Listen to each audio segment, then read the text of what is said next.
Welcome back to Orange Hat Reviews, everybody. Hope you're all having a wonderful day. So I am back with another review, but this is going to be a different review because I'm going to be live on both Twitch and YouTube. Twitch seems to be a gaming kind of platform where you get to discuss games and also play games. Well, I'm not a gamer anymore, but I have played it back in the day where I've seen gameplay, but I've also played the games that I will be reviewing. I haven't played, or I will be eventually doing a God of War Story of Kratos review, where it's the PlayStation 2 to the current games where it was all of his life. And that will be coming up in the next week or so.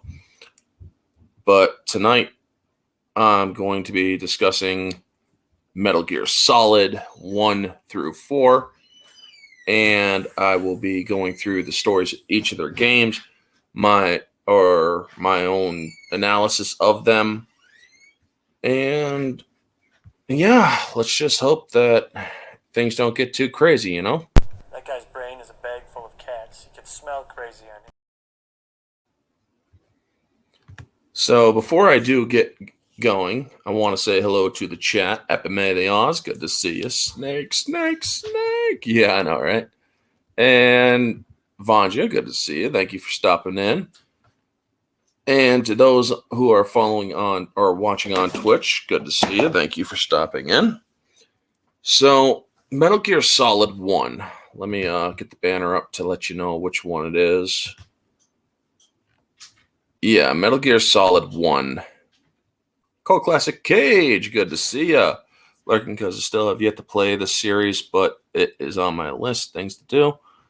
And somehow have not managed to get spoiled on it. Well, this is going to go into heavy spoilers because it is a review of the story behind, or the story of the games. So beginning with Metal Gear Solid 1. Hold on one moment, folks. Just need to turn on a light in front of me. Give you guys better lighting.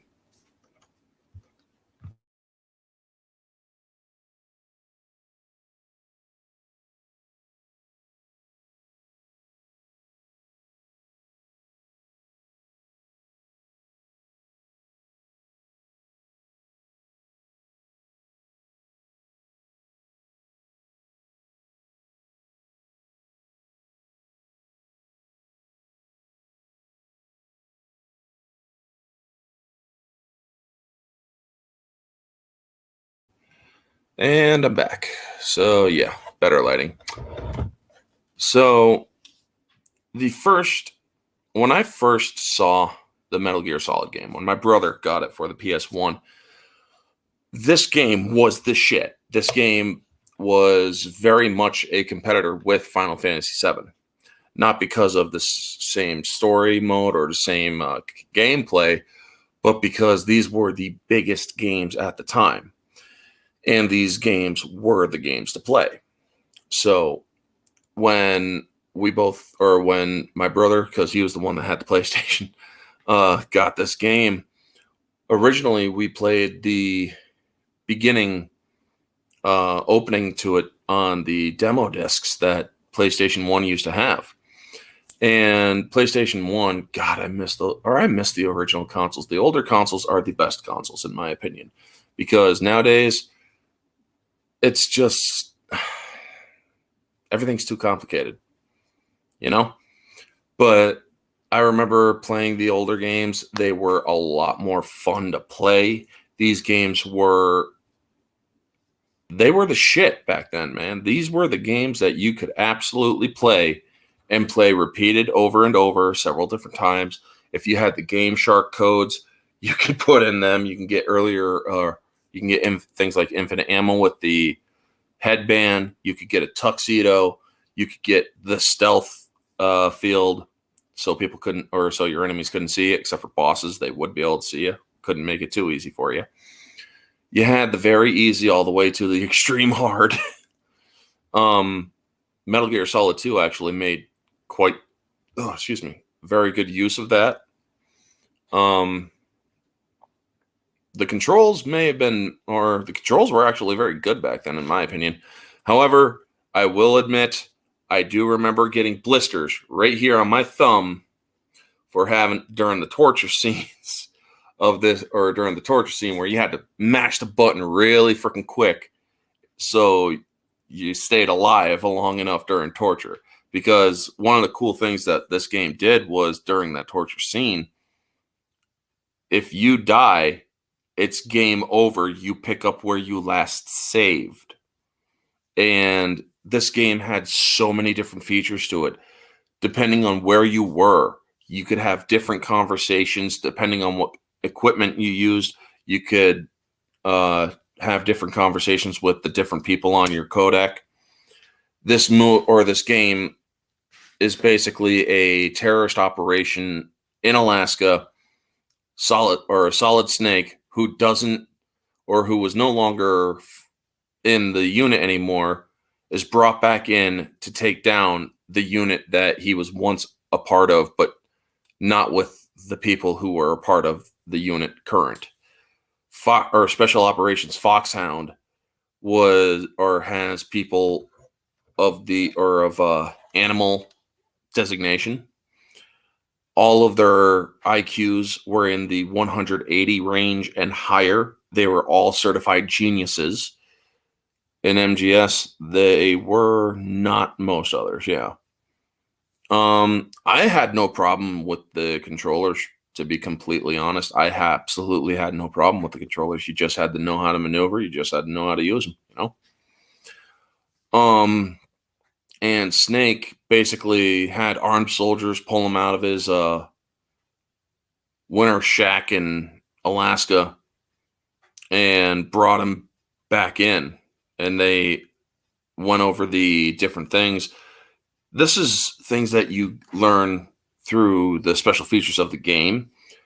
If before you start the game, you can play certain tapes, like you could play certain files that lead up to the story itself, because when you play the game, they do mention certain things and you're like, what are they talking about? But it also is done in a way that it doesn't harm the story. It doesn't make it too plot hole-ish. I absolutely love how you got to be careful. If you get spotted, enemies are going to constantly come at you, no matter how, or there are certain parts in the game where you can kill everybody in the area and they won't come at you. But then there's also parts in the game that you can't avoid detection. The interrogation files, Vanja. Or not controllers, controls. Oh, yeah. Austinator, good to see you. How you doing? So if you guys are here, be sure to smash that like button while you are going through. The codec explanations for like the different controls, the different things. I really did like the story between the different characters, especially Naomi, and why she is, or who her role later on in the series.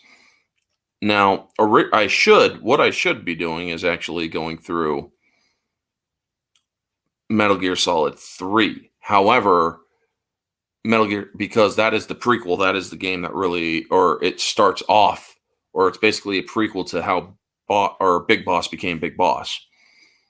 And for those of you who don't know, Cassie, Big Boss is essentially part of the demands of these terrorists.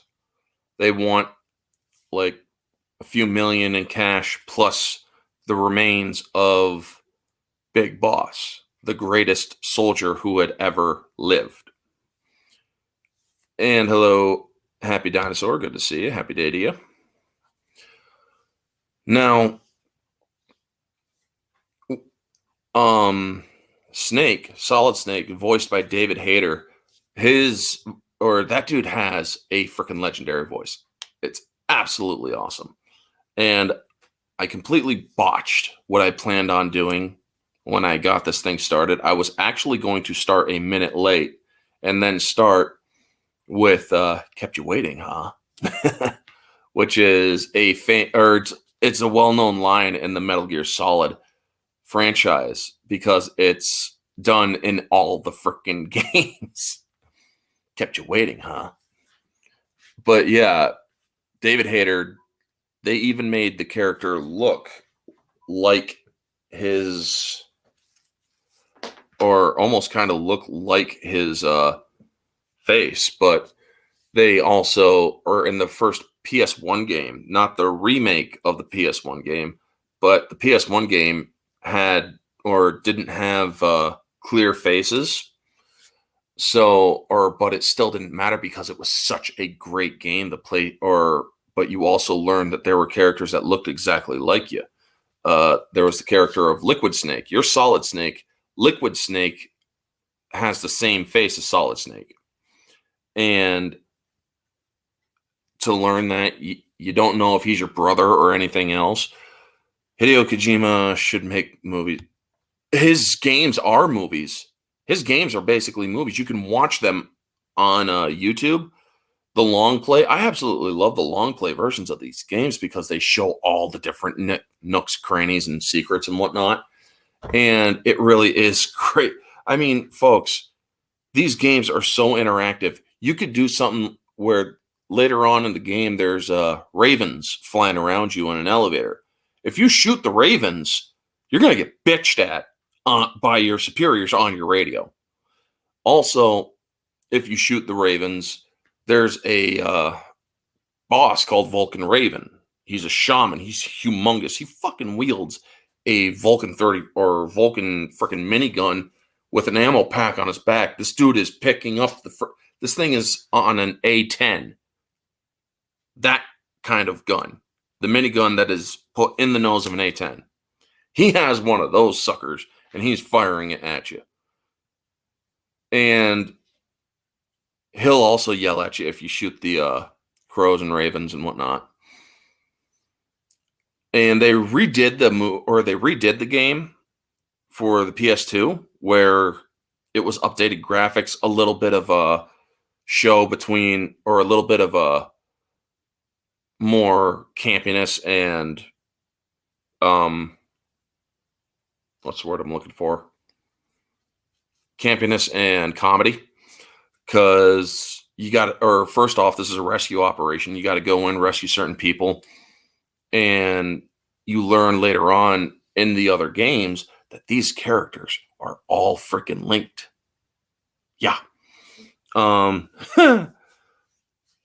It's pretty cool. Let me rephrase that. I want to eventually support Hideo Kojima, but not the Sony censoration. Yeah.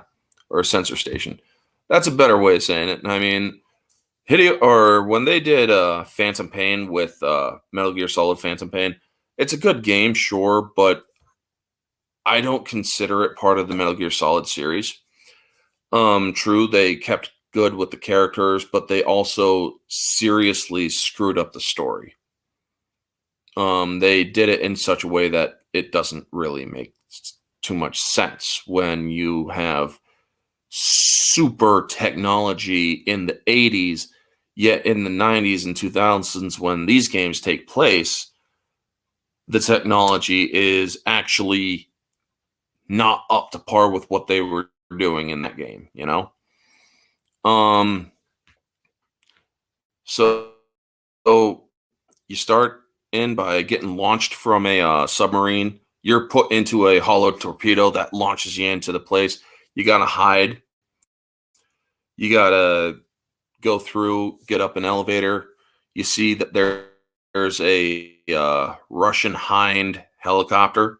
This is a gunship that they use because two F-18s launched from Galena to kind of give the terrorists something to think about, but they end up getting shot down by the Hind. PlayStation used to be very respectful to Japanese games.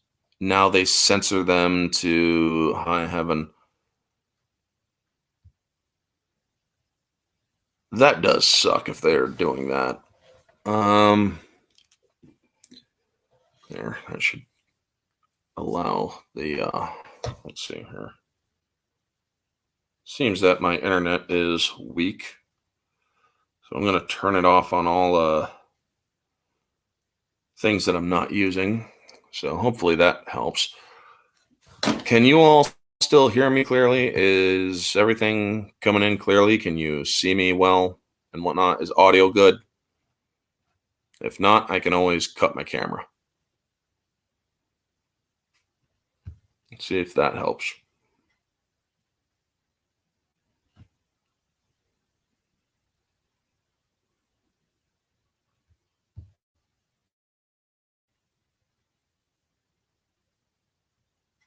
Yeah, I hear you loud and clear. Okay, that's good. Because it was giving me that stupid limited stuff. And it also seems that no etch right now, so screw it. But yeah, continuing on with the story, you go in and you see that Liquid Snake takes off in the hind to go shoot down the pesky flies, as he calls them. He shoots them both down and says, if you guys pull that stunt again, we're going to launch a nuclear warhead. They have a bunch of nukes. This is a nuclear disposal facility that you're infiltrating. And you learn throughout the game that not everything is on the up and up. There are certain things going on that Snake is not privy to. He does not like being kept in the dark. He does his job best when he is given all the information, you know? Also, a gag with these games, you're not told everything, and therefore you have to learn some hidden secrets that are very painful, you know? So you got to rescue 2 hostages, and you got to stop the launch. That's your basic 2 objectives. Your 2 objectives are to rescue 2 hostages. The DARPA chief... Hold on one second. This stupid thing. Every freaking time.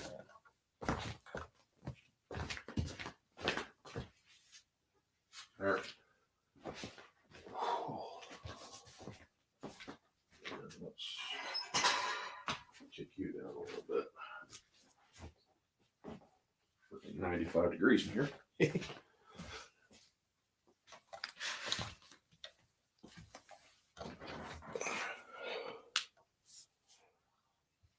And sorry about that, folks. Had to turn off a sound box over on the table over there.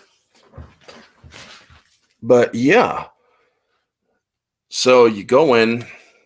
Like I said, I really do like the story. And one of the things that they do very well in this story is they set up different cinematics here and there. After you go into the facility, you get called by one of your old trainers called Master Miller. Master McDonald Miller, who was one of your trainers back in the old days. Now, you only see him through sunglasses. He's talking with you. And it's very cool that depending on where you go, how you enter the base, you can either go up high or down low. It's harder to go down low because there's a guard sleeping right in front of that area. Plus, there's surveillance cameras. And there are also floodlights or searchlights. You get caught in any of that stuff, you're done. Also, you could do chaff grenades. This game is the game is great to play. But as you progress in, you get more equipment, and then you get close to the DARPA chief. Now, before you get into the DARPA chief, you also see the character of Meryl. She was voiced by Debbie Mae West. Great freaking voice actress. She also voices Lady Tsunade in the Naruto and Shippuden series, which I'm also currently watching. And so one of the fun things about that is you can turn, or when you're going up through the shafts, through the ventilation ducts, you could turn to the left. You could look down at one guy. He's on the toilet and he caught a cold. And he talks about a woman who's pretty jacked and whatnot. And then you go there and you look down and you see that is that a woman? Not him. And so you got to go further to see the DARPA chief. But if you go back outside of the ventilation, if you leave the ventilation where you came back in, went back up, and looked back down at Meryl, you could see that she's doing a different exercise. The first one she's doing sit-ups, and then she's doing one-handed push-ups, then she's doing stretches.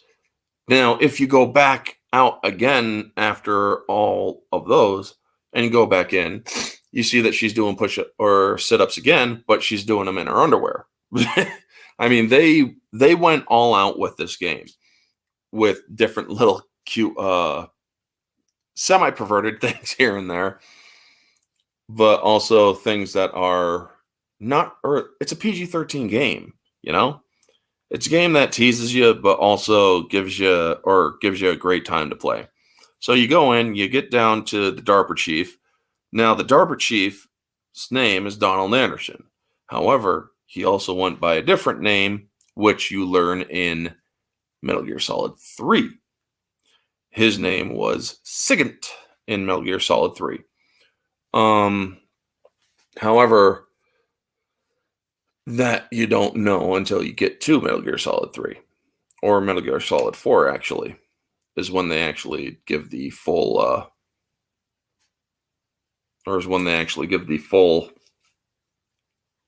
reveal. So you talk to him and you learn a little bit about the terrorists' plans, and they find out that they have one of the launch codes. And the guy got it from reading his mind, which is odd because you'll learn later that he couldn't have read his mind because they're all given psychotherapy to prevent that sort of thing from happening. Well, they or after giving him some more information and then also telling him that this base was meant for a secret purpose between Arms Tech and DARPA and the military to produce a nuclear-equipped battle tank. Metal Gear, which Snake has had a few run-ins with different iterations in the past. And this one's known as Metal Gear Rex. Well, he gives him your pass card and whatnot, but then before you move to get him out of there, he ends up having a heart attack. And it's odd because it's like, Chief, or he calls his superiors, he's like, the Chief, what happened? And they're like, it's a heart attack. No, are you hiding something from me, dude? Or absolutely not. You got to understand that this is this op is condition level red. I don't even have full access to the file. It's like, well, then what the hell good are you if you don't have access to the file, you know? He's very suspicious of his own superiors because he's learning as they go that they don't have full access to this mission's full list of intel. They're only here as his support. So he has to get out. And while Snake and the DARPA chief are talking, Meryl is listening in, and she ends up knocking out that guard who had a cold, who was also tells the DARPA chief to shut up as he's talking to somebody. He doesn't know who he's talking to. He's like, hey, shut up in there, will you? So when you see this guy get knocked out, now then you see the guard walk by the cell. Well, the cell's then opened up, you get out, and it's Meryl, obviously. She holds the gun to... Sorry, I left my phone down. It's okay, Happy. That happens. So then you see that her hands are shaking as she's pointing the gun at you. It's like... And he's like, never pointed a gun at somebody, huh? Your hands are shaking. Now, she knocked out the guard. This guard is very important, folks, to the story moving forward. This guard is in all of the games well, his father is actually in the third game, but this guard is in all of the games. Yeah, in one capacity or another. So, getting knocked out, the writing is pretty good because when you have a game this expansive, this interactive, you got to have very good writing, and the writing that you have is pretty good, or has to be pretty good, otherwise you lose interest in it. Well, he challenges Maron. He's like, or then more people end up going in there, and he's like, "What are you waiting for? Don't think, shoot." So then you got the shootout, and you got to get out of there. Now, as she's running off, um, or just after that thing's done, you get a weird psychic feedback loop that shows that Liquid Snake's pissed off. And he's like, "You fool, you killed him." Oh my God, like Daniel Craig 007, it's all connected. Yes, it is all connected. But after you learn that, or you then hear the terrorists say, "Now we'll never get that detonation code." Well, or you also learn that the psychic there, Psycho Mantis, couldn't, he's like, his mental shielding was very strong. I couldn't dive into his mind. And Revolver Ocelot is the guy that was torturing him and ended up, he's like, "Sorry, sir." Well, then you got to get down to Kenneth Baker, who the DARPA chief told you was moved down into a sub-basement, and they didn't have time to paint over the walls. So you got to set C4 to blow those walls where the walls are a different color. Hold on, folks. Need to get a drink. I love the thrill of reloading in battle. Yes! Patrick Lane, who does the voice of Revolver Ocelot, man. He was like the perfect villain. It's like, touch that wire, and the C4 will detonate along with the old man. And it's, when you get down there, you got to, or if you touch any of the wire that this guy is hooked up to, you'll blow up the entire area, and then you'll lose the game. So you get down there, you get the shootout with Revolver Ocelot, dude. Revolver Ocelot can bounce his fucking bullets. And he talks about the Colt Single Action Army, which is one of my favorite guns as a gun enthusiast. I absolutely love the Colt Single Action Army. And this game, not going to lie, kind of built my bias toward it. Or for it. So, this is the great... now, if you actually go into the Codex to talk to Master Miller, you learn about the guns. And if you talk to Campbell and Naomi, you learn about the characters. Well, what you learn about Ocelot is that he worked for the Russian Bimple, and he was also one of their espionage agents themselves.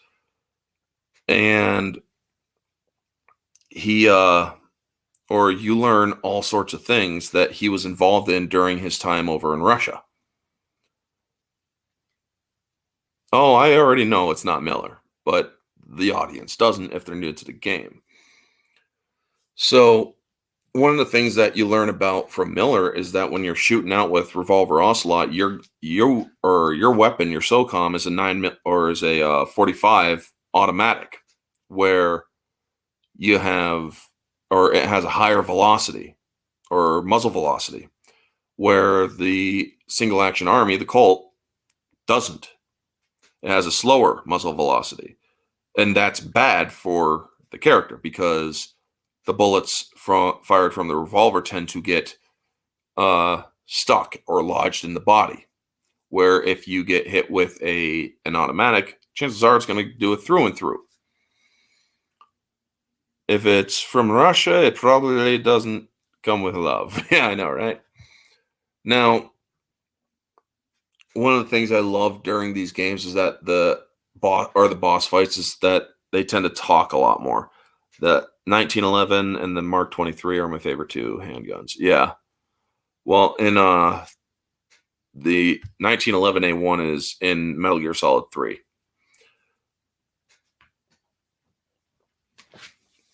So, in the fight with Ocelot, I just love. He's like, "There's nothing better than, or there's no greater feeling than sliding a long greased bullet or a long silver bullet down a greased pipe."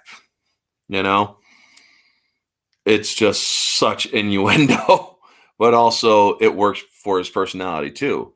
So then, after you beat him, you knock down his health and whatnot. He's like, I haven't had this much fun in a long time. You're definitely fitting you're definitely fitting the man with the same coat as the boss. It's been such a long time since I had a good fight, but I'm just getting warmed up. And then he turns and is about to shoot, but you see this figure that's kind of like invisible, like Predator stealth, come across him and slice his arm off. And then you also see this thing slice all the wiring to the C4 that blows the C4. And it's like, what the hell? And then you see it's this cyborg ninja thing walking towards Snake. And he's like, who are you? I'm like you. I have no name. Well, DARPA chief recognized him. He's like, that exoskeleton.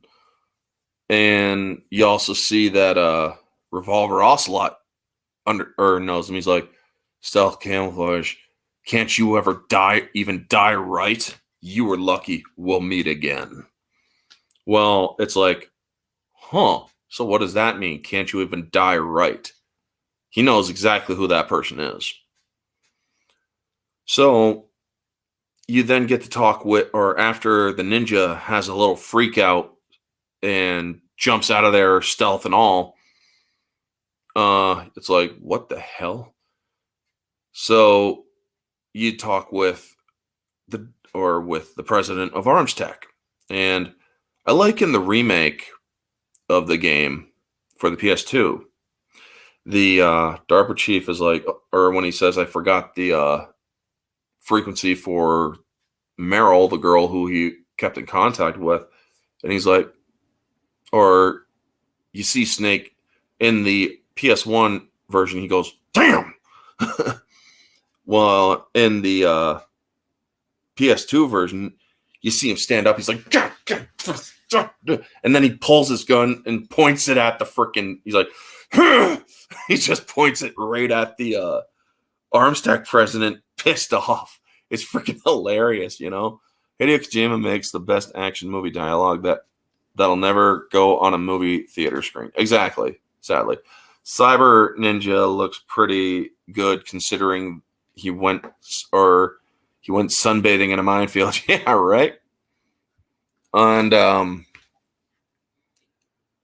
you then hear that the cyborg ninja is Foxhound's dirty little secret. You learn later on about what that means.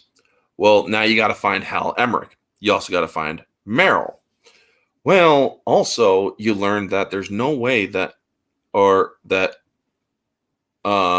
they could have read the DARPA chief's mind because of the psychotherapy that blocks him from reading minds. Well, you also learn that they didn't learn how to resist torture. He gave up the code because he was getting tortured by Ocelot, the sadistic bastard, broke his arm and whatnot. Well, then as you learn more about Metal Gear, this guy starts having a heart attack. But he knows immediately what happened or what's going on. As he's dying, he's like, those Pentagon bastards, they actually went and did it. And as he's dying, he's like, they're just using you as, and then he dies. Well, yeah. Hold on, folks. Let me just stop my camera for a second.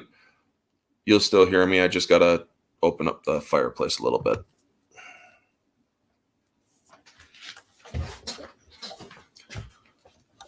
Yeah.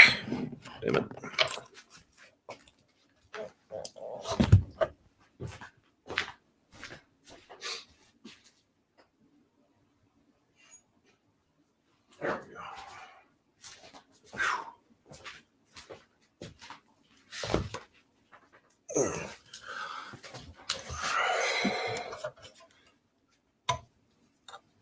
Okay, I'm back.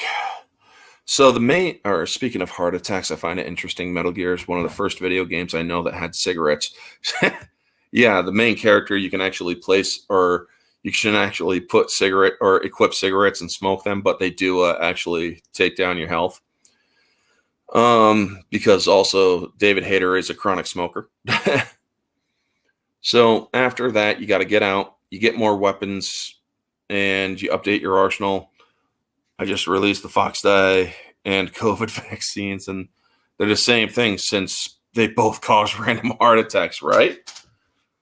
So yeah, it is funny how these games have real world application with some of their story. The Surgeon General doesn't recommend it, right? How you doing, Dan Blackroyd? Good to see you, buddy.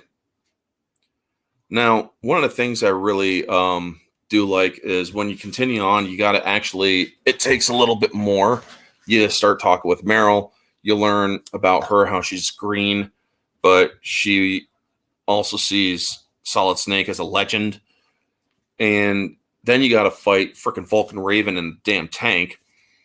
I love how that story is. You got to freaking run around, chaff it up, then toss a grenade in. Now, you got to toss the grenade into the cockpit of the tank, and this thing is blown up.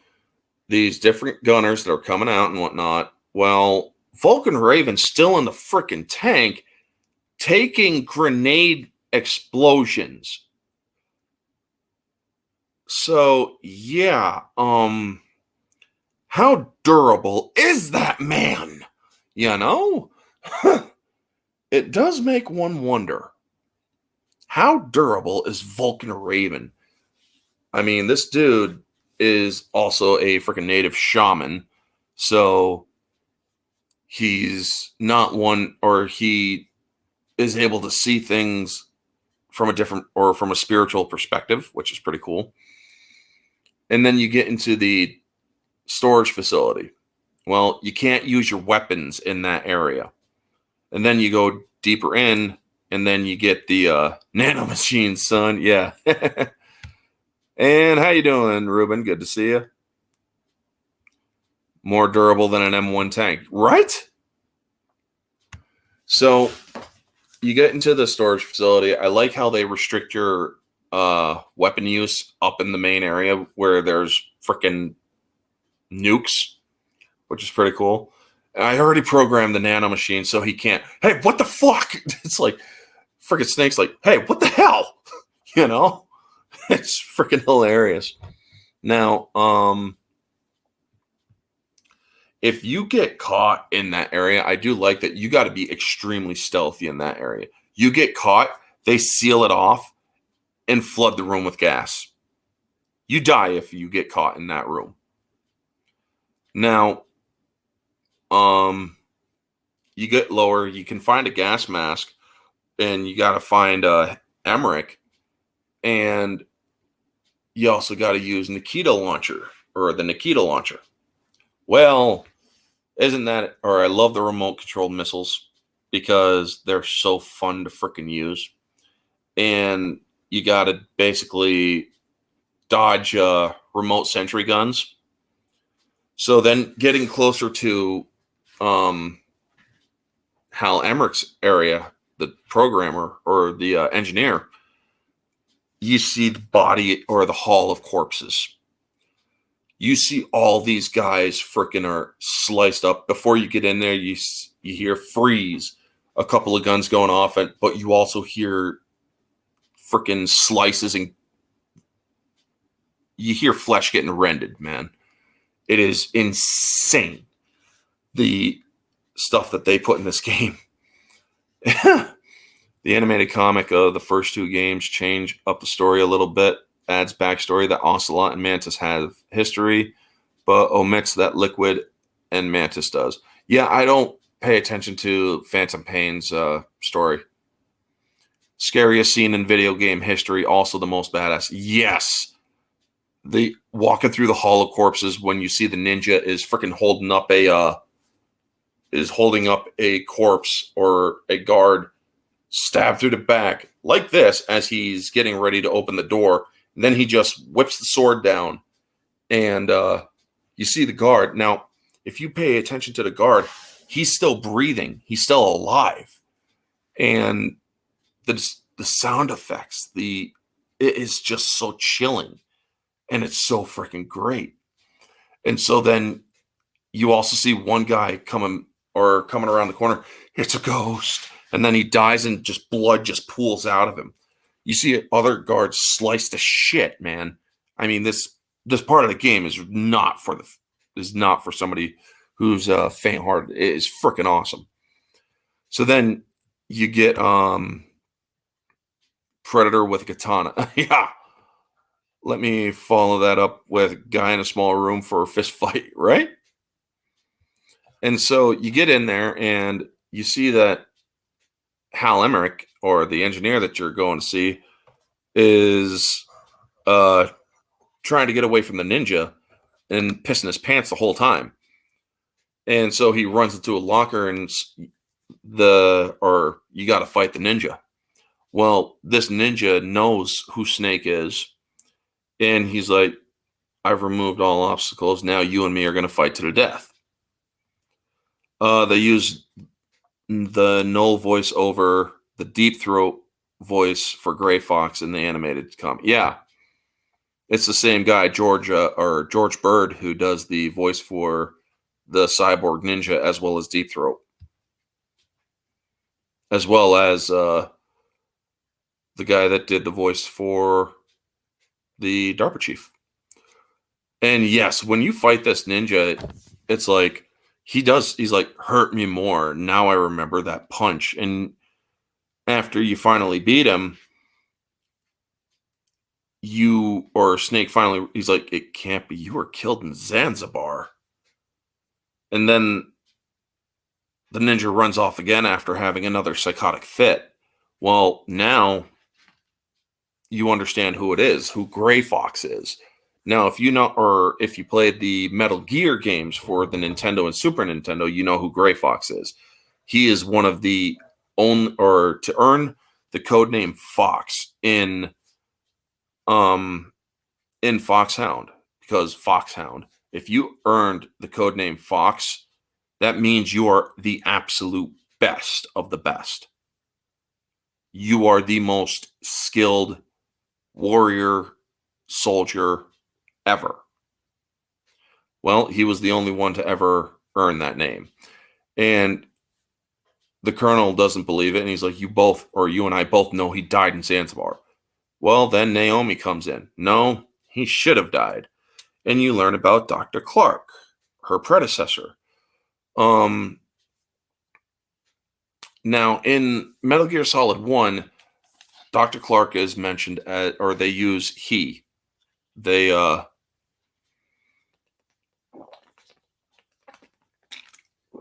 But it's only mentioned once, the pronouns for Dr. Clark. So there's a good chance that they don't really mention his pronouns or Clark's pronouns, because later on you'll figure out exactly who it is. Now, you then figure out that he was carried off the battlefield, and they experimented on him and put him in that exoskeleton where they had to drug him up and constantly give him painkillers because his body is in perpetual pain, kind of like Bane in The Dark Knight Rises. And Naomi is, you see a little bit of attitude from her, and it's like, whoa, okay. And she's like, really? Since when did you ever care about anybody so much? And the colonel's quick to stop him, and he's like, Naomi, Snake may be a killer, but that doesn't mean he doesn't have a heart, you know? And so, you think it's, leave it at that, and then you talk with Hal Emmerich. Now, I like how talking with Hal Emmerich, you learn that this guy had purely good intentions for Metal Gear Rex. However, he was used. And the Emmerich family seems to have nuclear history written into their DNA. His father was born on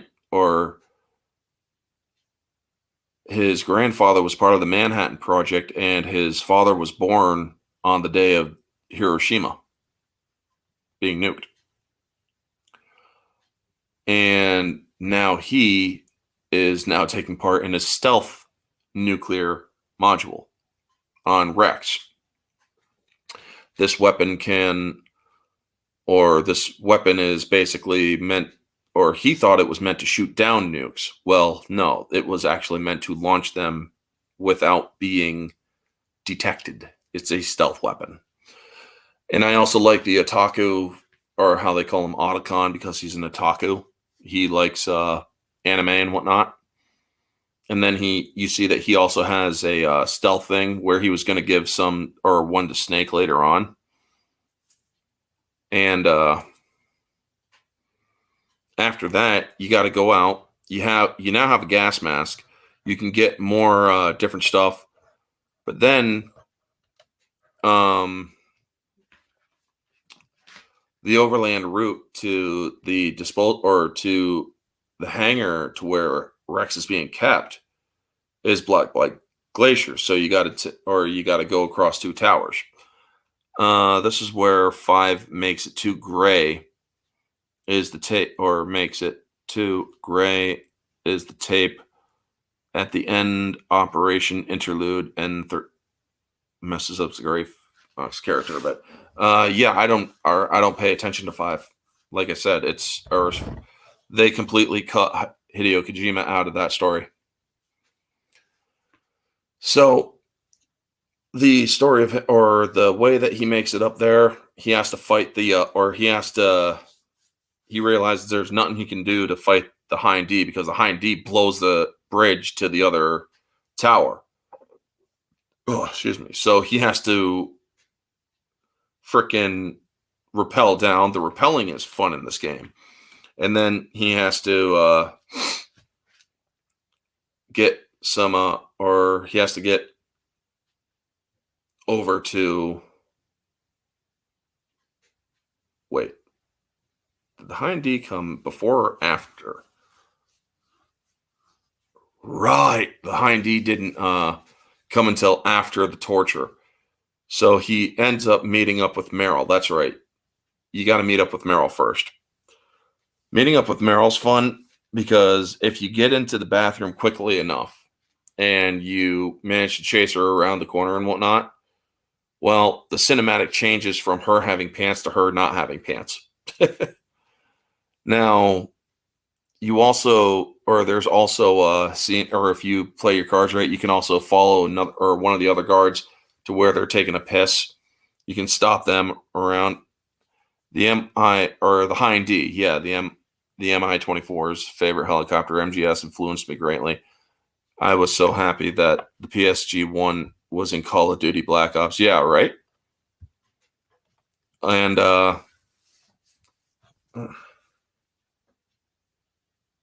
it seems like I had something on my leg. Huh. And so fighting or learning more about Meryl, and she has a freaking Desert Eagle. So then you have to fight Psycho Manus. One of the things I like is the backstory of Psycho Manus, where he has not telekinesis, but psychokinesis. There is a difference. Telekinesis is, yes, you can move things with your mind here and there, possibly read minds and whatnot, where psychokinesis is a lot more developed. Also, you are further empathic with psychokinesis. Why would I want to watch a big guard guy take a piss? Well, it's easy to follow him while he's taking a piss, kill him. Less people that way, you know? Also, you gotta watch the different characters about how she shakes her ass when she walks. And when fighting Psycho Mantis, you gotta knock out Meryl, but he also reads her mind. I fought Psycho Mantis on Extreme with the controller in port 1, and I beat him. That was one of my best achievements ever. And it took a while. I'm not going to lie. It took a while. Now, one of the cool things about this is if you had other Konami games saved onto your memory card, Psycho Mantis would read them. He would read them off and tell you different things, which is pretty cool. But also, he would shake your controller and whatnot. But if you talk to Naomi, you learn that Psycho Mantis once worked for the FBI.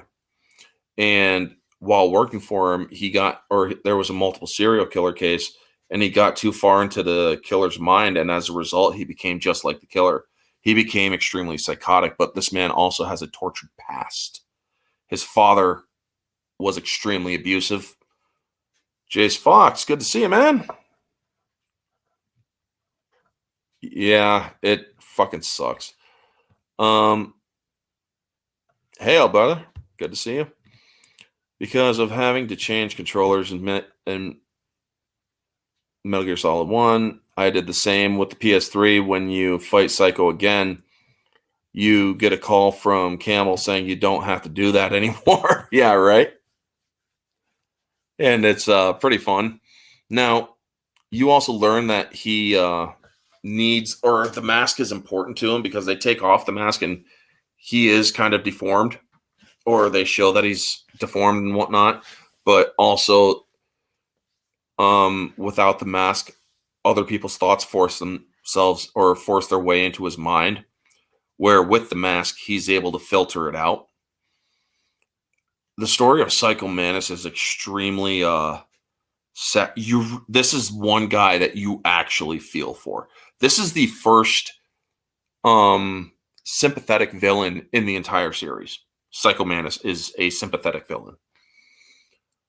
Now, one of the things, and the reason why I say it's the first is because in Metal Gear Solid 4, you fight other characters who are deeply sympathetic because of their own traumas, and then they were used, you know?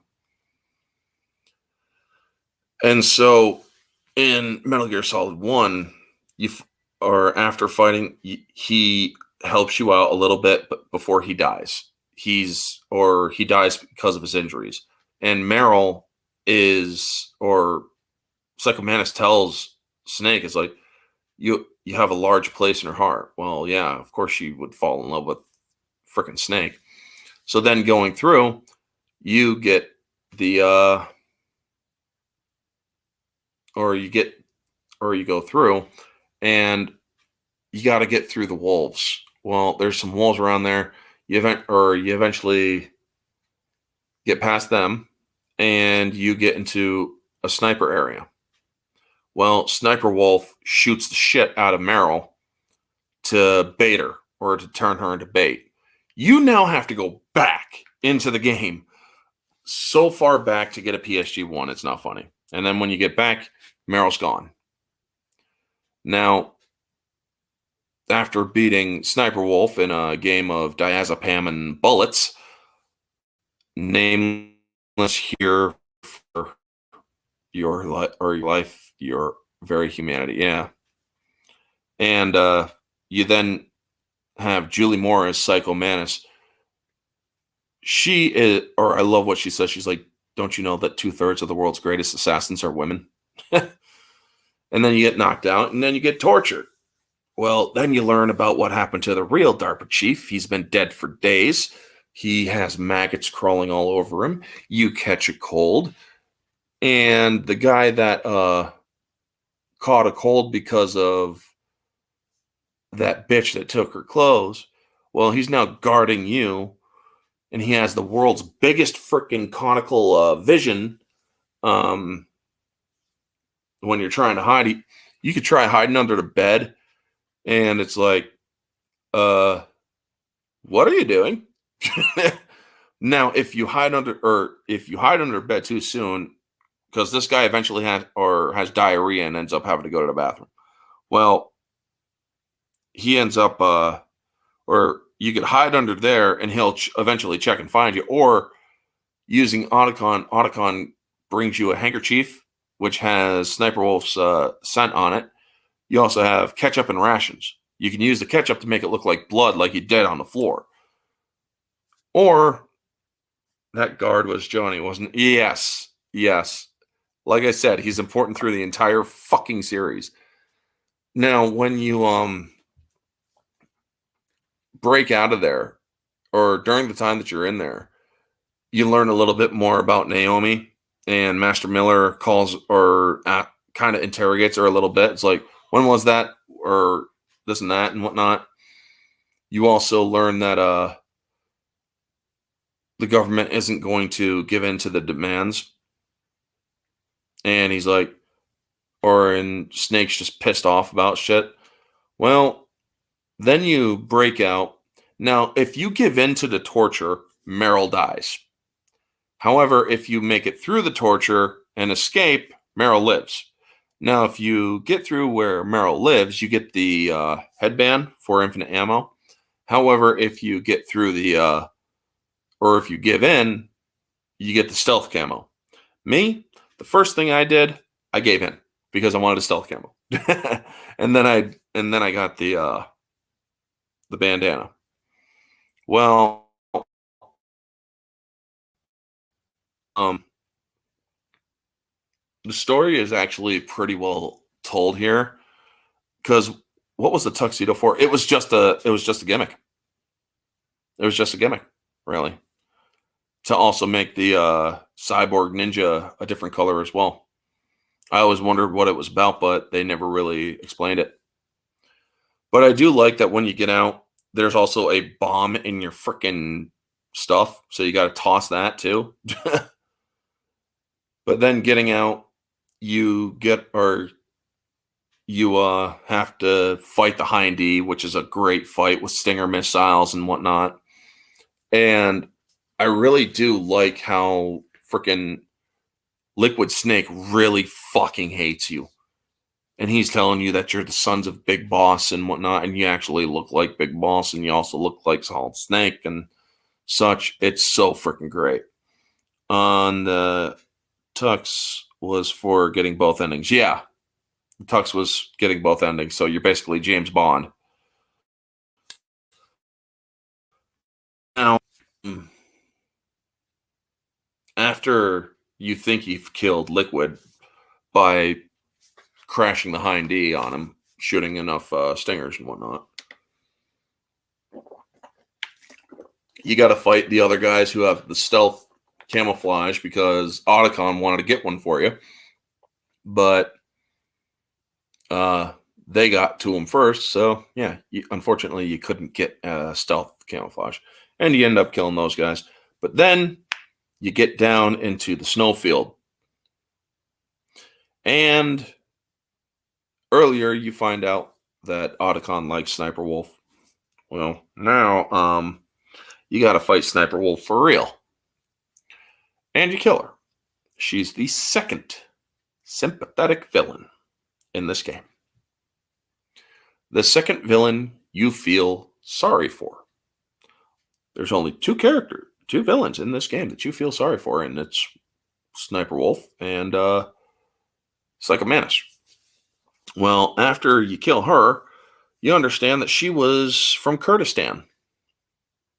Now, anybody who knows anything knows that there was a time in that region where people were slaughtered. And yes, the slaughter of the Kurds is actually a part of history.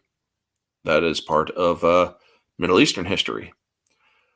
Kurdistan was where people went into Kurdistan. I can't remember who it was that went in. And it was a wholesale slaughter. And when freaking Otacon shows up, he's like, I loved you and whatnot. And she did actually care for him too, to a degree. I don't think it was the same amount of love that he had for her, but it was reciprocated. How he asks Snake to kill her, to put a bullet in her head, and he does. And um you have that nice dialogue there. You said that love could bloom on the battlefield, and it was true and whatnot. And then Otacon asks him, he's like, what are we fighting for? What are you fighting for? What am I fighting for? What are we all fighting for? And he turns, he's like, if we make it out of this, I'll tell you. And then you get down into the different areas. The puppy shows up too, right? Yes, the puppy. Or there's also the puppy or the wolf pup. Now, if you have the one of the things I liked about that area near the wolves, when you got to go back that way after escaping the torture area, was you equip the handkerchief to get through the wolf area, because the wolves will automatically love you and whatnot. And I cry every time. Or if you actually go to my channel on here on YouTube, and if you look, and if you go to my playlists, you'll see MGS favorites, which has different music from all the different games, including Quiet's theme from 5, because I do like the theme or the music from 5. However, one of my favorites is also Enclosure, which is when Sniper Wolf is dying. And it is just such a beautiful piece, man. And also, if you play that piece, you will also hear a wolf howling in the background early on in it. Now, you then fight Vulcan Raven down in a very cold area. Like I said, if you shoot the crows, you get bitched at. Now, the fight with Vulcan Raven, dude, he's like, have you ever heard of the Indian Eskimo Olympics or the Alaskan Indian Eskimo Olympics? He's like, yeah, you must be a real threat in the muktuk eating contest. He's like, yeah, you would be right. But there's also another event that I excel at, and it's called the ear pull, where we pull each other's ears, and it's a stamina, or it's this and that. And he's like, holy crap, man.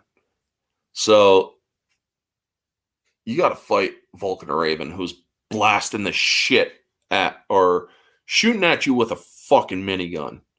But this minigun isn't like the small little miniguns that you see Arnold Schwarzenegger have. No, this is one that is mounted on a tack chopper.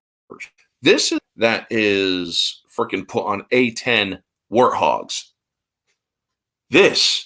Vulcan Raven is a guy that you have to use either Nikitas, freaking Claymores, and Stingers to beat that dude.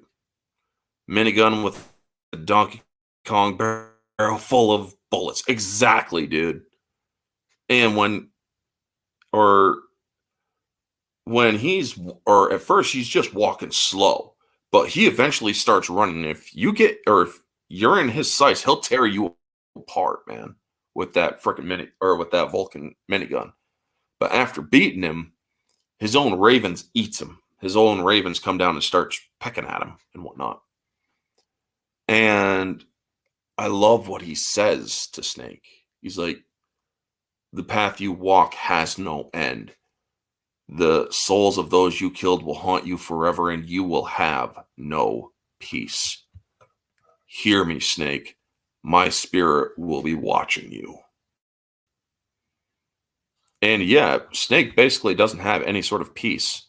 He's meant to be a warrior. He's meant to kill. Here to do that. Essentially. Have you all seen the movie Gemini Man with Will Smith? That is a blatant ripoff to Metal Gear Solid. Essentially. No joke. Oh, excuse me. So, now you get down and you see Metal Gear. You finally get or you're close to the end of the game now. Well, you're listening to Liquid, who's still alive, and DARPA chief, and or you hear that they've put in both of the codes that he can launch any time. Shall I set it for Cherniton Russian? No. There's been a change in plans. Or the new target is Lop Nor China. Nothing there. It's a nuclear test site. You see, if we bomb a major population center, world's over, or the game's over. However, a nuclear test site can still be concealed from the public. I'm sorry if I'm lagging. Can't be helped. I offered the Stinger for the fight. Well, yeah, the Stingers were the best for taking him out quick, easy. I liked fighting him slower, setting up some C4, some other things. They conned us so good into using that key card. Yes, the twist was where you have to input the key card, the PAL key, changing the temperature, putting them in, inputting the PAL codes. You get played like a freaking fiddle. And then Master Miller calls you up saying, "Thank you, Snake. Now nothing can stop Metal Gear." And he's like, "Master, what's going on?"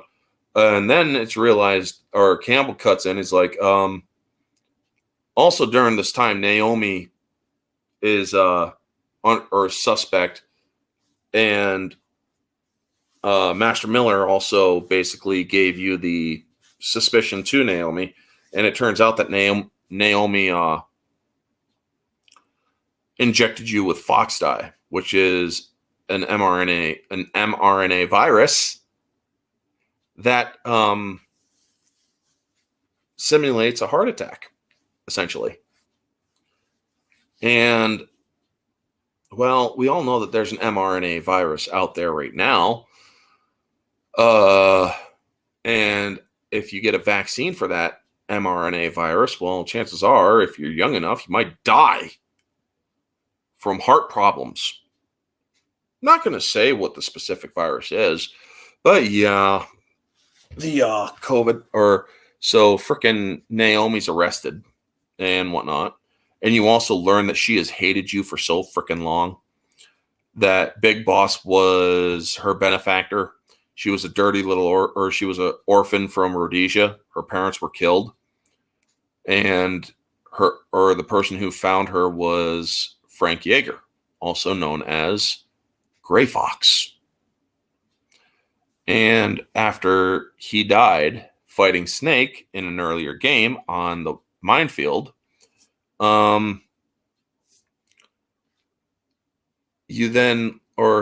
was brought back and experimented on. Well, she also came back with Big Boss, and she waited 2 years to finally meet Snake and kill him, just to kill him. Well, she also got the perfect freaking vengeance when she injected him with Fox dye as a part of the mission, but also it's not engineered as to when he will die. So, yeah, all he had to do was come into contact with the terrorists in the mission to kill them all. He just had to come into contact with them, and they would all eventually die. Liquid, with the goddamn Clark Kent disguise, all he does is take off his fucking glasses, and Solid with his surprised Pikachu face, right? And so you learn that, yeah, it is Solid Snake, and that Master Miller was killed, and he'd been dead for like 3 days. Well, you then escape the command room, and you learn that, well, Liquid and Solid are twins, but they're not ordinary twins. They were cloned twins. They're clones of Big. And Liquid thinks that he has the flawed recessive genes of Big Boss, where Solid has the dominant genes, the perfect genes to make him perfect. And that's why he hates Solid Snake. He hated Big Boss too. But he wants he wanted Big Boss's remains so that he could fix any problems on a genetic level with him or that Liquid had. So, but you then fight Metal Gear.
Kept you waiting, huh?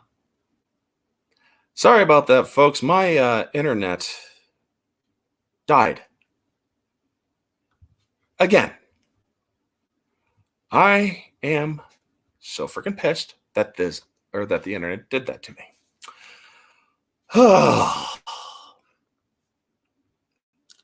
It's been a while since that happened to me. Where I'm doing a freaking stream and the internet conked out. That is just not nice. But anyway, we get the fight with Gray Fox versus Metal Gear when he has a freaking super laser and died so hard that Liquid stole its identity and made it Sakota. Yeah, right. So you learn the story with Gray Fox is that you learn that he already or he was the one who killed Naomi's parents. She's hell-bent on vengeance, but Gray Fox killed her parents. And he also is like, every time I looked at her, I saw their faces staring back at me. And then he destroys the Ray Dome, which is the implement on Metal Gear Rex, in order to open the cockpit. Well, he also gets crushed by freaking Metal Gear after, or there's that scene where he's asking you to shoot him with the stinger. And you gotta, or no matter, even if you target him and try pulling the trigger, you hear Snake saying, "It's no good. I can't do it. I can't do it." And you hear Gray Fox talking about how he after Zanzibar, he never really came back. He was never alive, but never truly dead either. But now he can finally find peace. Well, when Liquid Snake finally finishes him off, it's like, oh, you mother, you're gonna die now. And me, I'm the kind of person that loves to get into the mind of Snake. This is a dude that is so fucking imagine being so pissed off. Well, most players will get underneath freaking Rex in between the legs so Liquid can't find you. Me, I'm the kind of asshole that will stand right in front of Metal Gear Solid or Metal Gear Rex, target him or target Liquid Snake, and fire the damn thing inside of the open cockpit for maximum damage. So then you blow up the Metal Gear, which you think Liquid would have died from that too, right? Frank fighting Rex also confused me for a while because in Twin Snakes they had him holding a FAMAS, yet in the PS1 they had him replace his arm with a cannon. Yeah, I know, right? It was freaking weird. And I like the original one better, where he has the laser cannon that can destroy the freaking radome, you know? So, yeah.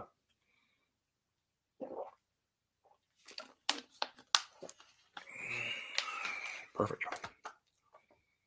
So, after that, you also hear or you see Liquid, you get knocked so hard against the wall when Metal Gear blows up that you're knocked out. Well, Liquid carries you up to the top of Metal Gear that's basically clumped over, and you got Meryl over there. Now, remember, if you submitted to the torture, she's dead. But if you don't, she's alive. And he says that she's alive. There's a chance to save her and whatnot. But Liquid also explains that they were created and that they were part of a project called Les Enfants Terribles, which is French for the cursed children. And Big Boss started this to create the Les Enfants Terribles project was used with Big Boss's DNA to create the ultimate soldiers because he was the greatest soldier to ever live. Well, he was also wounded in battle and already in a coma when they did that.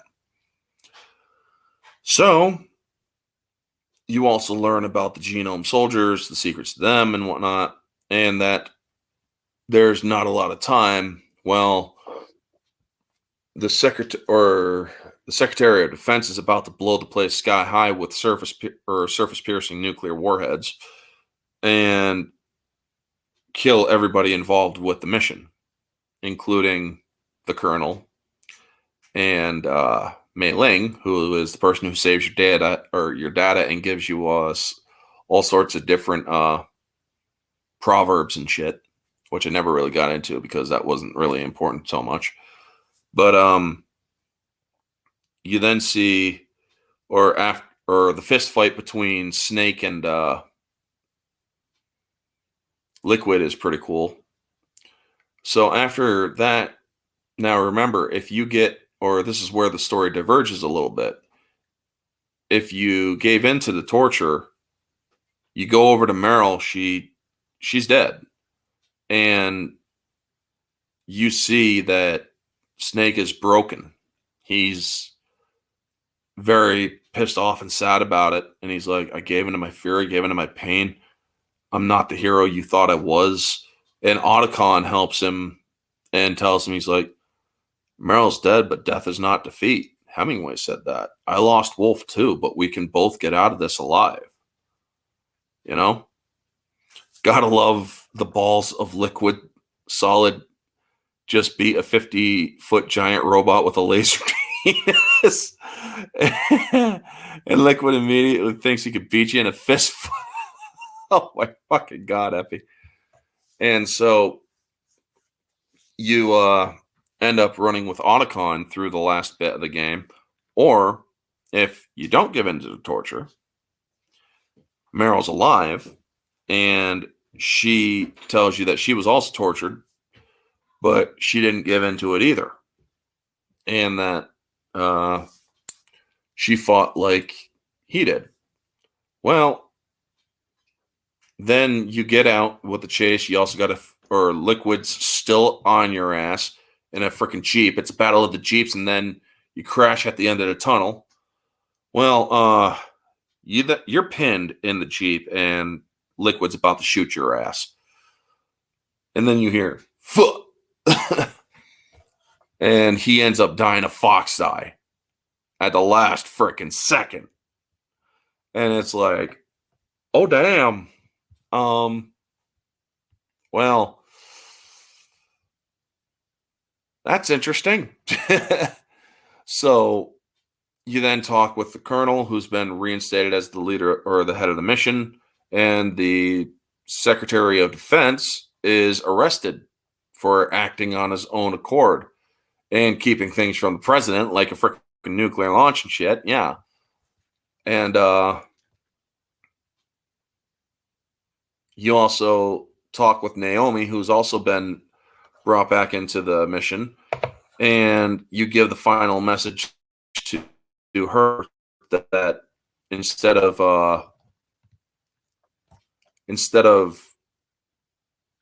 the truth, you end up telling Naomi that Gray Fox loved her and that he wants you to forget about her or forget about him. But he doesn't tell her the truth about about Gray Fox killing his parents. So, yeah. I like how the reward for surviving torture is the same gifts you get or gifts you with a woman driver, because apparently you have been through enough shit already. Yeah, right? I mean, no permanent damage. I'll show you permanent damage, you wee fuck. Kratos, throw me at him. Horns first. Yeah. Yeah. So, in the animated comic, you get a nice scene with all three survivors being declared dead officially by Campbell, and they all take the snow ski off together. Yeah. Now, also,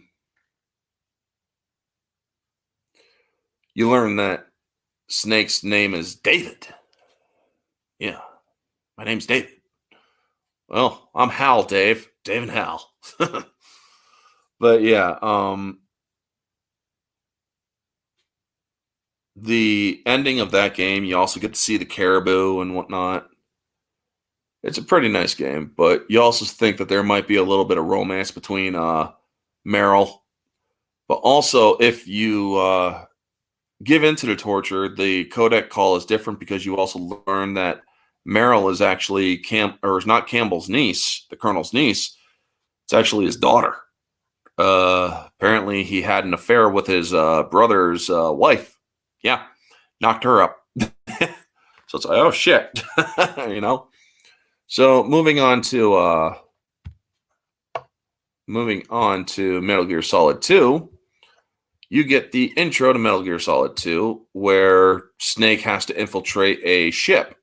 Now, this is like a few years later, and he's become, or him and Otacon are now anti-Metal Gear, basically anti-Metal Gear terrorists. So they heard that a Metal Gear was being sold on the black market. Oh, before I get too much into Metal Gear Solid 2, the ending between Ocelot. Ocelot survived the whole ordeal. And he's talking about the vector of Foxdie, which is Snake, the woman, Naomi, and he then said, or he's actually in league and was given direct orders by the President of the United States. Oh, Jesus.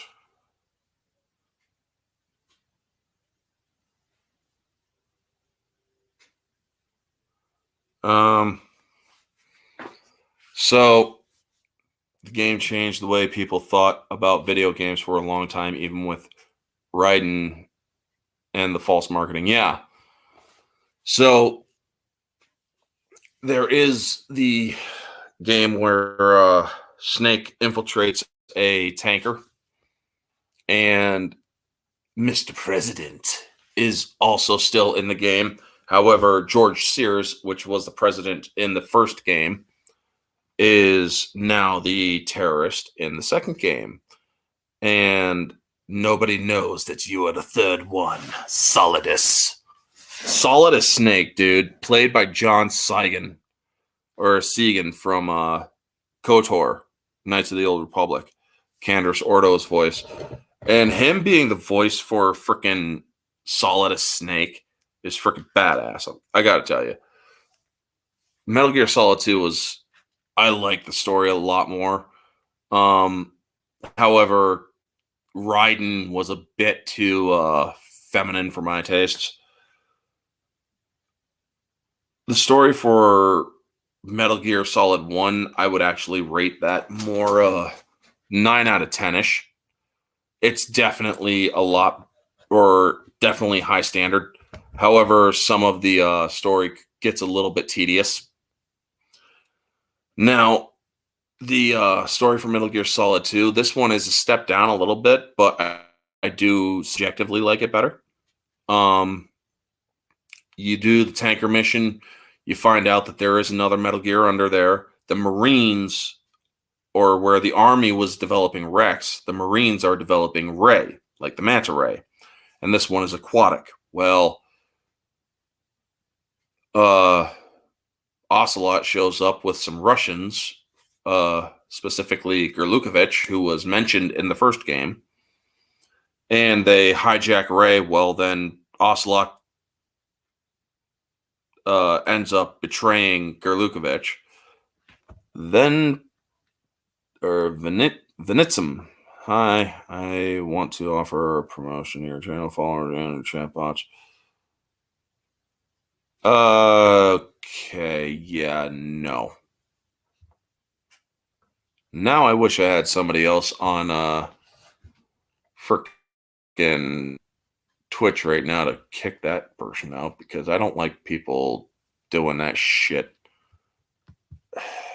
This sort of shit here pisses me off. Nope. And I can't frickin' boot him. God damn it. But yeah. You also get the fight between Olga Gerlukovich and Snake is pretty cool. Depending on the difficulty, you gotta get or kill a light and whatnot. I like the how if you use a wet box, or if you damage or the cardboard boxes, the tanker is so much fun, and everything is a lot more interactive in that game. I really do like the improved interaction in the game, where you can shoot different things to see lasers, where you can or you got to defuse bombs, you got to do all sorts of different additional things. It is so freaking great. And they set up this game, or they set up Metal Gear Solid 2 after VR missions, which also gave you a taste of additional freaking VR missions from the first game. Well, the second game, you have even more VR missions and whatnot. Olga was the ninja, or Olga as the ninja was a twist I didn't see coming. Yeah. And that takes place later. Thanks for spoiling it, Epi. No, just kidding, man. So I do like how you got to do you could do all sorts of things on the tanker. How you could take different routes into different areas to get to the final area where Ray is being held. You could scare the hell out of Otacon with certain pictures that you take. And you can also take pictures of hot women in the lockers, and he'd be like, I'm going to keep this for research, research. Damaj and I would be proud of that.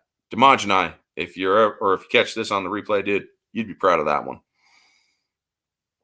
So yeah, Olga is also pregnant, and you freaking shoot her with enough tranquilizer that should have killed the damn kid. But one of the times I was feeling especially sadistic in that game, and I got or after I knocked her out, I took a picture of her sleeping, but also I grabbed the or I equipped the sleeping gun and I put one straight in her head. I also put one in her eye too. It's like, oh shit. And you also get a call from Otacon. It's like, dude, she's fucking knocked out already. Get back to work. It is so friggin' fun, dude. Now, Ocelot eventually had, or he lost his arm in the first game, but now he has another arm, or he has his right arm back. However, it's Liquid Snake's arm. And you see that he gets possessed by Liquid Snake. And he's like, it's been a long time, brother. Who are you? You know who I am. And then he gets away and he's like, but I live on through this arm, Liquid's arm. And most portion of the game until 4. Yeah, I will fully admit that. I mean, 4 is an emotional freaking roller coaster ride. However, 3 is also emotional roller coaster ride as well. Liquid Ocelot is one of the, they had to explain in the 4th game, it's back to Ocelot's voice, but the mentality of Liquid. However, in the 2nd game, Liquid change it, or his voice changes, so they had to change, or they changed it up. Instead of being possessed, it's hypnotic suggestion, apparently, which was an interesting change and an interesting explanation. It's a retcon explanation, which actually shoots down objective quality a little bit. But the game is basically the same thing. It was a simulated recreation of Shadowmosis Island, which was the first game. After the tanker, dude, when the tanker sinks and Ray jumps up on the tanker as it's sinking and Snake comes up, when you see freaking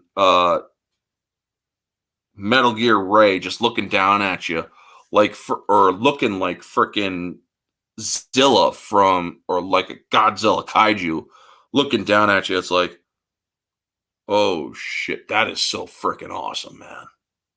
And so then you or then it does a backflip and Ocelot escapes with it, but he also betrays Gerlukovich, killing him, and says that Snake ends up killing Gerlukovich. Tells what's her name, Rex Ray 7 days a week and twice on Sunday. Yeah, right.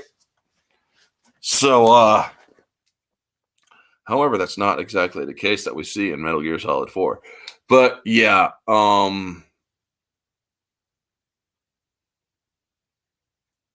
then we get the whole Raiden thing. He gets in there, the bugs, or getting up on the, where you could get different things in, or the more interaction with like the stealth camouflage or the headband for Snake. You get different wigs for Raiden. You can get a blue wig, you can get an orange wig, you can get a freaking, what was the other color wig? A blue, orange, and something else for different things. And there's also the stealth camouflage as well. But Raiden, I really do like the story where he has to go through different things. He finds or different characters. Queen or Fortune, where bullets miss her, which is pretty cool. You got SEAL Team 6 or SEAL Team 13 or whatever, freaking trying to take her out, and it's like, fire in the hole, they fire a grenade. It's a dude. I just love how they talk. It's a dude.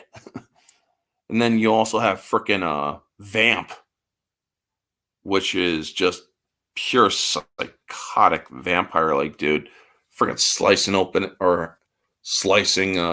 cuts into his body. And it's like Phil Lamar, the man of 1,000 voices, playing a white guy. Yeah. You'd think that people would have a problem with that when it comes to certain things. And, well, it's okay for Phil Lamar to play any voice he wants because he's black. And, yeah, he get away with it. But if any white guy voices a black person, Vamp, dude, the nano addict, yeah. But he's also a blood addict. He freaking sucks people's blood. He's actually like a vampire. It's like, not because it doesn't stand for vampire. It's because he's bisexual. It's like, oh, really? And you get Snake Plissken or Iroquois Pliskin. Well, Pliskin, we know, is the name from Escape from New York. Snake Plissken, which was played beautifully by Kurt Russell. But Pliskin or Iroquois Pliskin is the character that Snake plays in the Big Shell incident, where he he dresses up as a seal. There's so much fun stuff where he's sleeping and you contact him on the frickin' codec, and he's like, no, this guy's still asleep. Liquid. And oh my god, so much hilarity in this game. But yeah, Fat Man, the Mad Bomber in this one, he is indeed the better villain in this game, because honestly, Vamp is just, this game had such a fucked up story between the Emmerichs. EE, which is Emma Emmerich, Hal's sister. Stepsister. This story had such fucked up writing where she was in love with Hal. And,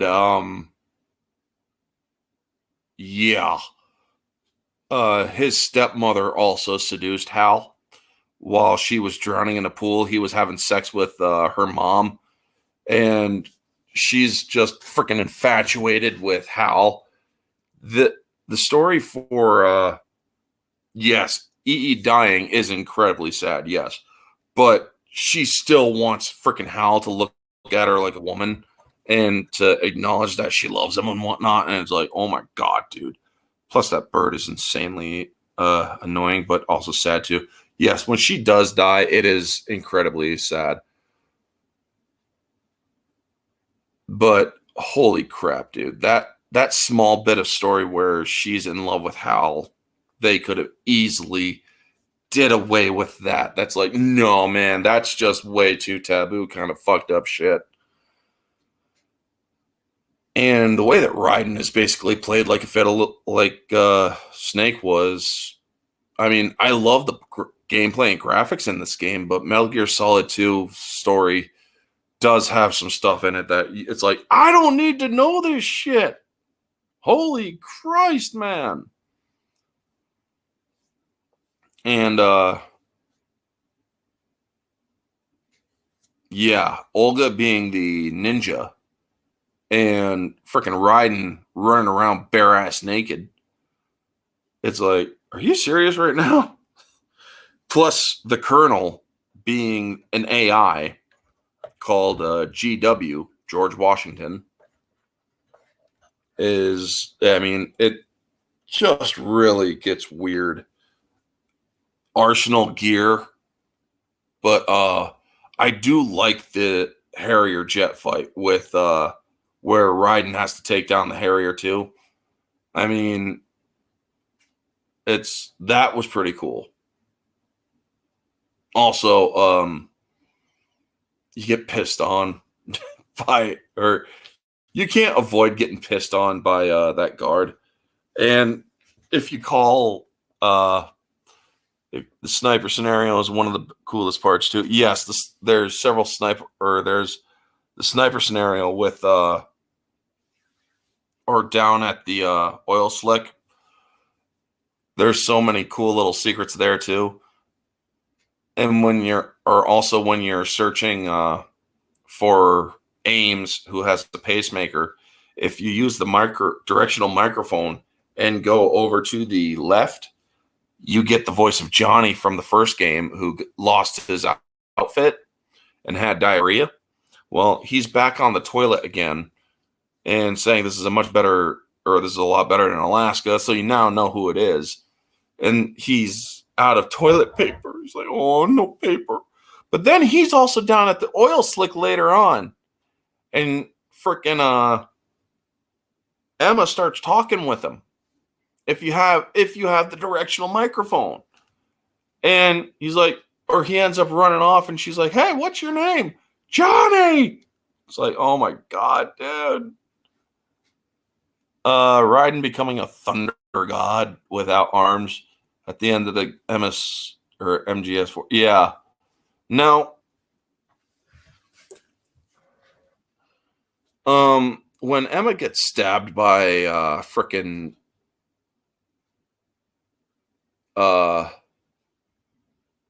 Vamp, the way that Vamp is able to do a lot of that shit, frickin' run on water and stuff, it's like, how the hell do you do that, man? I mean, nanomachines can only do so much, but you're able to. You're not Jesus, you know. Which game had the sniper where you had to swap controller outlets to beat him? That wasn't a sniper scenario. That was Psycho Mantis, which was the first game. Are you thinking? Or it could have been the end in Metal Gear Solid 3. But yeah, man, this game was freaking weird. But also, you also do sympathize with Solidus Snake. But the one thing that's important about this game is that this game literally predicted 2016 onward. No joke, folks. Also look at my go to my channel on YouTube. Look for the playlist messages. You'll see the Campbell codec video thumbnail. And basically how this game predicted the events of 2016 and onward, where they wanted to basically make people stupid, make people basically control the flow of information and all sort of that stuff. This game made the word meme popular. Yeah, right? Well, Metal Gear Solid 4 did, actually, because they started mentioning memes. But the Mad Bomber scene with Fat Man, dude, and then you also get to run into frickin' Stillman after he died. His corpse is down in the frickin' water, and it's like, oh my fucking God. That scared the shit out of me when I first played the game. But yeah, it's not MSG or MGS movies on the playlist, but the playlist that's messages should have the couple videos that I'm talking about, where it's a codec between. Yeah, but yes, thank you, Soul Assassin, for sharing that. This playlist shows all the Metal Gear Solid games except for the fifth one, and they're all the long play versions, which allows you to see a lot more of the gameplay. But yeah, Metal Gear Solid 2, where freaking Solidus, one of the best lines that he says, he's like, brother, I am a whole different game than Liquid. It's like, I'm a whole different game than Liquid. Well, yeah, I mean, that's meant on two different levels. Game being the video game, and game being a totally different scenario than frickin' Liquid or Snake was. And Solidus is a perfect clone of Big Boss, where Liquid had the dominant genes. It's revealed that Liquid actually had the dominant genes and Snake had the recessive genes. Well, it also turns out that Solidus was a third clone that was made that was a perfect clone, balanced and saw fit for and you learn about the Patriots. The AI, or the form of AI that is behind everything in this entire Metal Gear Solid universe. The philosophers in Metal Gear Solid 3 become the Patriots later on. And then all of them are the Wiseman's Committee. You learn about who they are. Well, you also learn that Ocelot is working for the Patriots. Now, none of the people who know about the Patriots can actually say the Patriots. They call them the Lolly Lule Lo, which is just L and A-E-I-O-U or whatever, but in a different order. So, yeah, Metal Gear Solid 2 has a lot of great moments in it.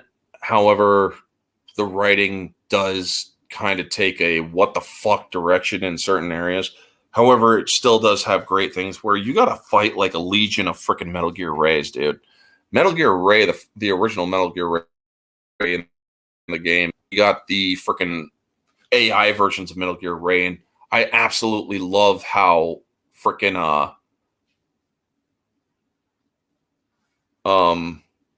Solidus has to wipe out the other Metal Gear Rays because the virus that you implanted screws them all up. Now, the special features for the game, you could change different characters around. You can actually have Rose, which is Raiden's girlfriend, freaking be the one to slaughter all of the Metal Gear Solid or Metal Gear Rays. It's like, holy shit, dude. But you can also have freaking Rose also kill Raiden at the end of the game, where it's the sword fight between Solidus and Raiden on the roof of Federal Hall in New York City, Manhattan, with Arsenal Gear, which was a super Metal Gear thing. But most of all, this game, I thought it was okay. I'm not going to go for an hour like I did, or an hour and a half like I did with Metal Gear Solid, but most of the gameplay for Metal Gear Solid 2 was pretty good. However, with the improved gameplay and all that stuff, objectively, this game is about an 8.9. The writing does some damage, but the writing takes damage as a whole point. However, it takes 1.1 points away from the full thing. What I want to know is how Foxdie didn't get to Solidus, because Solidus had it engineered. He would not be a target of Foxdie, not even by the Patriots. First person aiming with MGS2 was interesting. Yes. The meta game glitches at the end as you enter Arsenal. Yeah, I know, right? Are some of the craziest in any games. Yes, man. When I first played Metal Gear Solid 2 and the game was fucking up and stuff, Raiden, turn off the game now. I'm like, what? Turn off the game. I'm like, okay. I actually fucking turned off the game. It's like, what the fuck is going on? It's like, I thought something was going on, so I actually fucking turned off the game. It's like, oh shit. And then I realized, oh my god, this is just some weird shit going on. What the hell is going on, you know? I mean, I don't want to spoil too much because there are people who haven't read the story or played the games. Cassie, I know, wants to play these games. But oh my god, I was such a dumb fucking idiot that I actually fell for it. Solidus was an exact clone of Big Boss, and Foxdie worked on Big Boss. True. I mean, it is a conundrum. So getting on to Metal Gear Solid 3. Olga's kid was also taken by the Patriots. So Olga Gerlukovich, her her involvement was because of the Patriots forced her. So Metal Gear Solid 3, this is my absolute favorite game of the Metal Gear Solid franchise. All the different or that was Fox Die from Drebin. Yeah. Oh wait, that was New Strain. Yeah, exactly. Now, Metal Gear Solid 3 is my absolute favorite because of all the different things you get to freaking hunt for food. You get to do different camouflages. The game, this game was the most emotional for me, especially with the case of Boss and Big Boss. Holy shit, folks. There's a reason why I have clips of the endings of Metal Gear Solid 4 and 3, where the story of what Big Boss had to go through and the story of Boss. Snake Eater is purely 10 out of 10. The writing was freaking phenomenal. The characters, including a younger Ocelot, and you also get to use a single action army in this, which is pretty cool to bounce bullets and whatnot. The game is pure perfection. Only increased, or honestly, I didn't play. I never played 4, but I watched the gameplay and watched the story of it. But Snake Eater was by far the best. I love the special features. I love the special stories and whatnot, where freaking the end is so in love with Snake. Also, Metal Gear Sigint.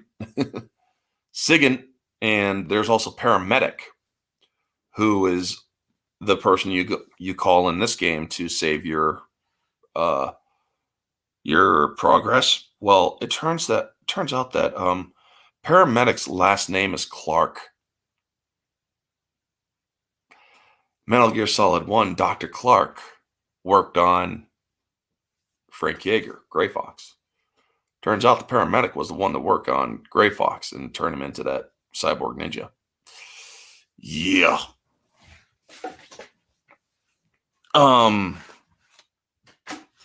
So also the DARPA chief is Sigint.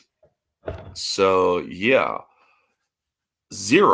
Major Zero, is the one guy that ends up dying at the end of Metal Gear Solid 4 because whatchamacallit, or Solid Snake, or not Solid Snake, but Big Boss ends up killing him.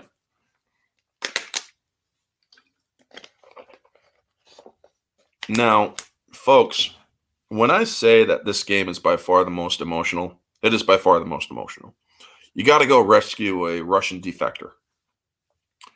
And this guy is such a whiny piece of shit. This is during the Cold War. There's no Metal Gear in this movie. I mean, you see models of them later on in the game, but you got to fight what's known as the Treading Behemoth, the Shagohod. I mean, holy crap, dude. And before I get any or go any further, I am live. I know, I'm sorry for that, folks, but I also do got a wood stove that needs to be stocked for the full night. So just give me 2 to 3 minutes and I will be right back. All right. Take a small little recess or intermission.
Okay, I'm back, folks. Sorry about that. Had to stack the wood stove so that it burns overnight. And I'll be back up at 4 in the morning to do it all over again. But without further ado, let's so I'm not killing my back any further. Alrighty. So basically, Metal Gear Solid 3 is you're in Selino-Yarsk, a place that Solidus is and Big Boss, yeah. So you're in Selino-Yarsk, you gotta rescue the guy. It ends up screwing up because Boss, the person who trained you in CQC and whatnot, she ends up betraying the US. She's defecting to the Soviet Union.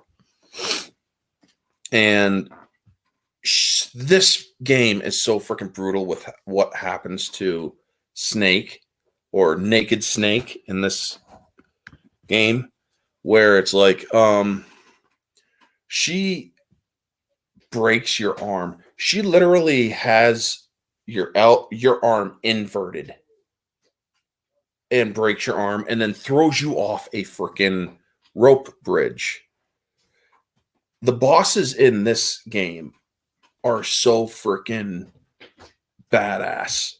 I absolutely love them.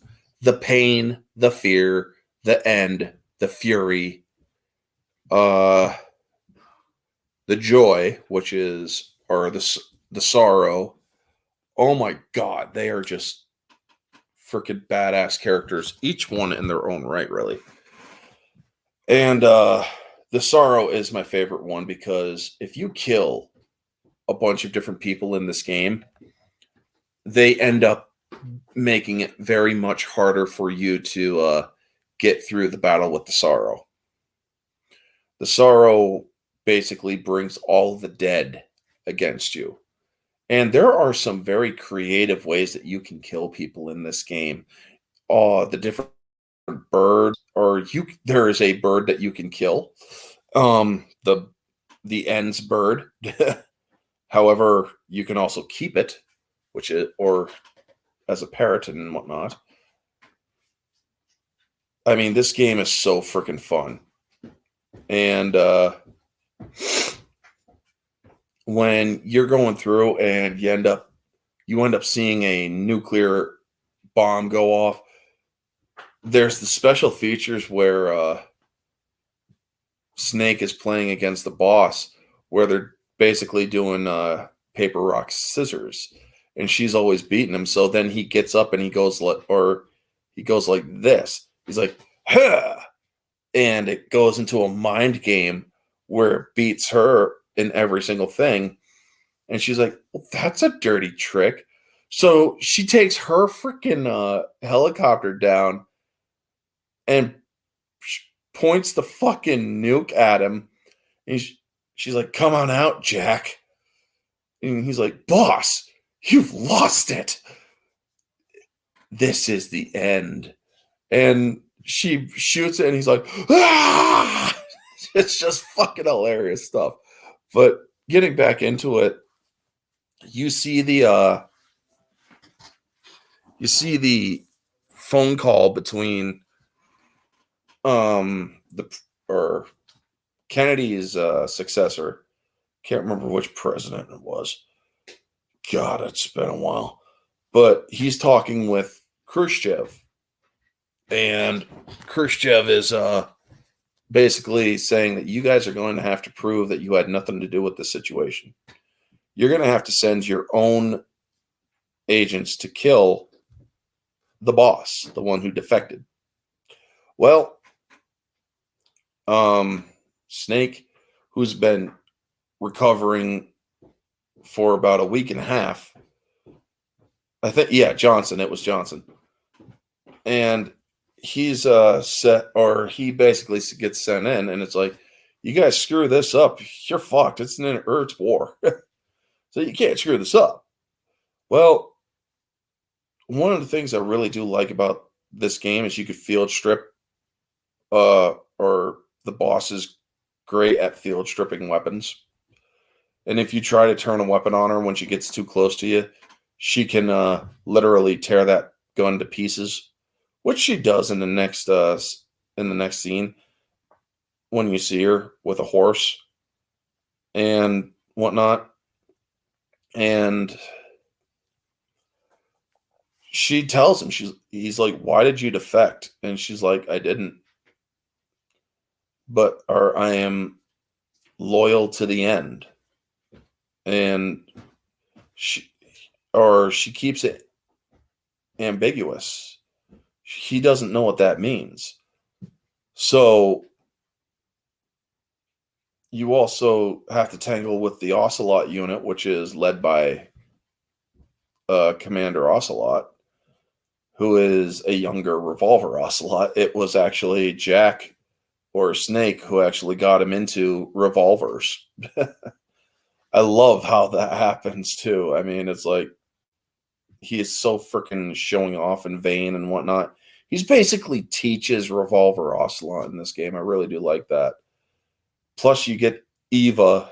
This game is the most sexual out of the games. And when I say sexual, I mean there's nudity if you know how to get to it. Let's just say that. And also, Eva's boobs shake in certain scenes, which is always a plus. But yeah, I was so amazed at how you could get injured in this game and having to splint limbs, extract bullets, burn leeches. Yeah, and I love the reels of how they do certain things. Like when you get an anaconda and you eat it for the first time, they actually show him actually eating it. Jiggle animation +1, yeah. Or they actually show him, or they show a slide reel of freaking Snake just ripping into the snake and just further eating it and stuff. It is so freaking great, man. And there's different things like when he's fixing a burn, where he pours some water on it, patches or salves it over and whatnot. I mean, there is just so many cool little animations and stuff to this game. You also have Sigint, who goes over the different camouflage and the different weapons and such. And there's this, he gets into the cardboard box. The cardboard box conversation with Sigint is so freaking great. He's like, Snake, what are you doing? I'm in a box. Yeah, I know you're in a box. Why are you in a box? I don't know. But all I know is that it was it's like, no, more than that. It was my destiny to be in this box. And he's like, oh, hell no, man. This Fox unit is a nutfest. You need to come into the box, my friend. You know what I mean? Man, I don't want to know what you mean. I mean, Sigint is so freaking funny in this game.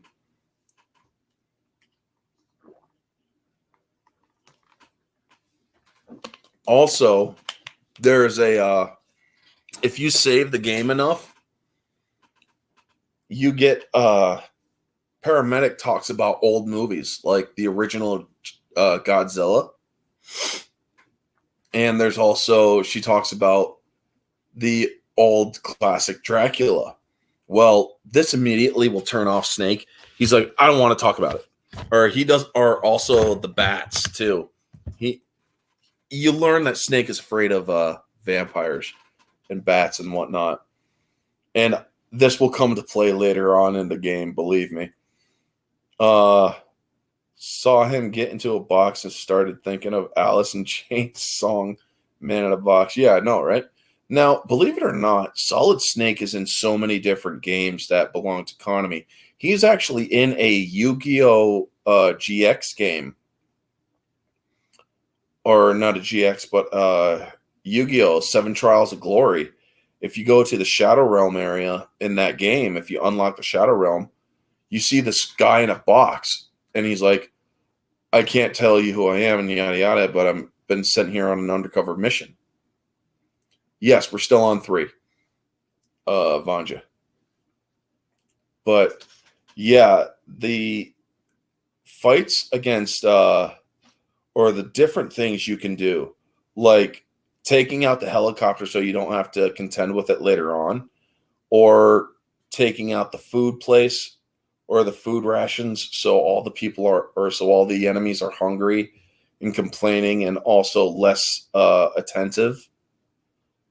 I mean, this game really does have a lot of things put in it to help you play it a lot better. And they do the same thing with the Metal Gear Solid 2. If you like destroy the food area on the tanker, you can actually, the people will start, or the guards will start complaining there too. But if you but doing it in Metal Gear Solid 3 is even better because it actually affects the way the game is played. The enemy will play you. Also, shooting beehives is pretty cool. You get your hands on the M60, which is pretty cool too, where you start shooting it. It's the chain or the belt fed machine gun, and you start shooting that. And if you keep it shooting for a sustained period, Snake starts yelling like Rambo. It's like, and it's just so funny to hear, man. I mean, there is so many different cool things. You could have these guys trigger traps. You could throw them poisoned food. You can catch snakes. You can trank a snake, a poisonous snake, and then you can throw it at a guard, and it will be biting them as they pull the thing off and then kill it with their own knife. They walk a few feet and then they kill over dead. Now, the thing is, in this game, the bodies don't disappear.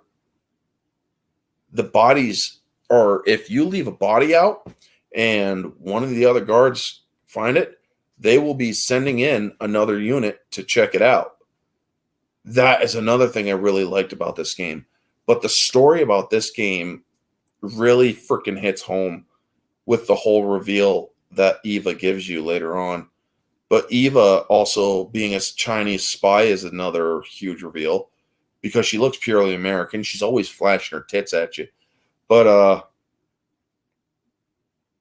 when you fight the different guys, like the Pain with the bees and whatnot, they all blow up. Now, if you go so far with the without asking them why, or asking the Major like about the bombs, about why they explode, it's like later on, it's like, Major, why do they keep exploding? He gets pissed off about it. The sniper battle with the End is one of my favorite fights in this game. How do you do that with the snake? You basically got to trap a snake. Like, you shoot it with a tranquilizer with the with the tranq gun, and then you equip it, and then you throw it at the guard like you would throw a grenade. You put it in your inventory and you end up throwing it at the, or you could also throw a tree fall or a frog at Vulcan later on. Vulcan is the guy behind all this, or is the big bad in this game. And he has these electric powers where he can cast lightning and whatnot. Now, when it's raining, he's always saying Kuwabara, Kuwabara.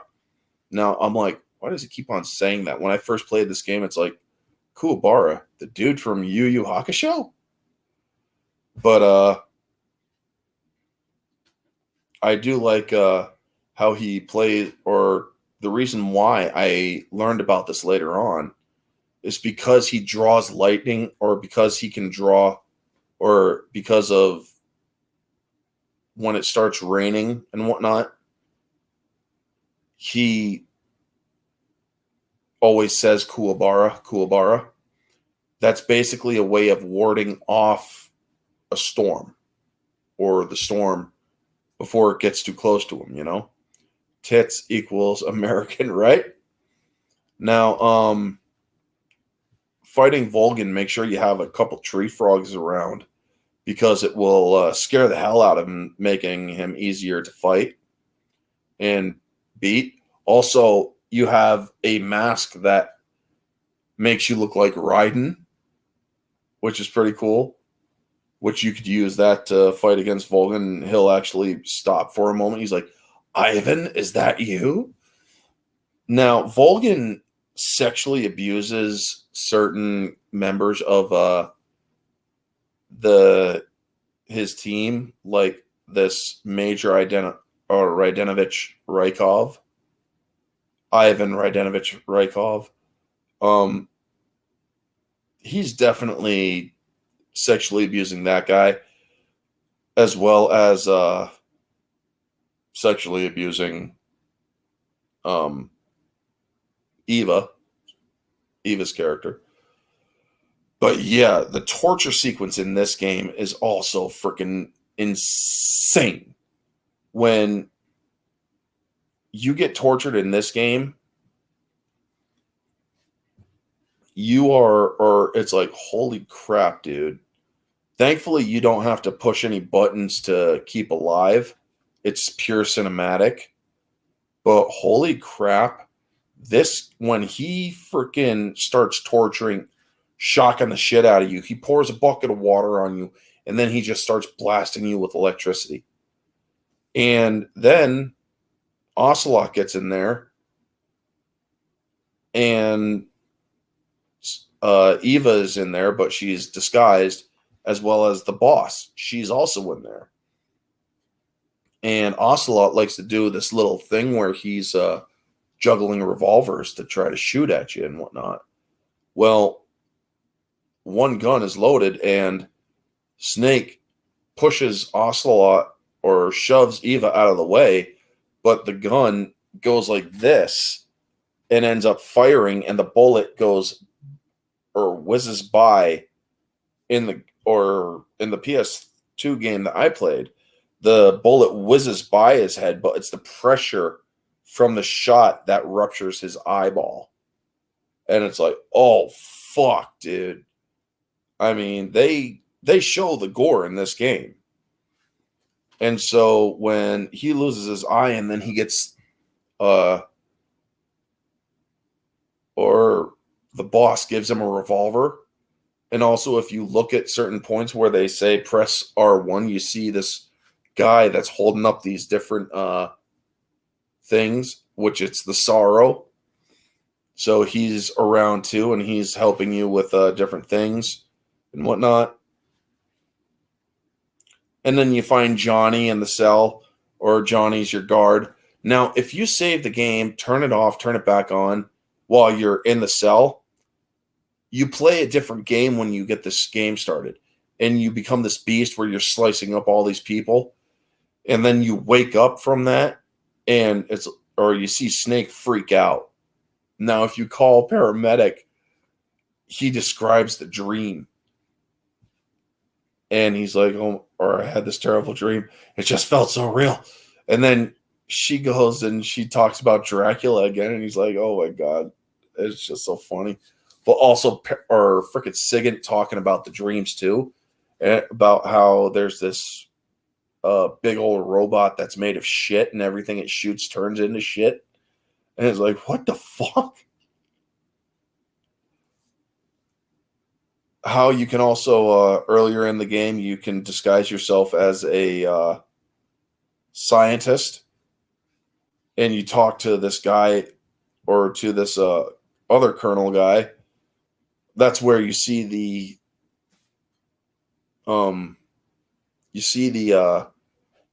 models of Metal Gear Ray, Metal Gear Rex, but also a future Metal Gear, which was the one for Metal Gear 5.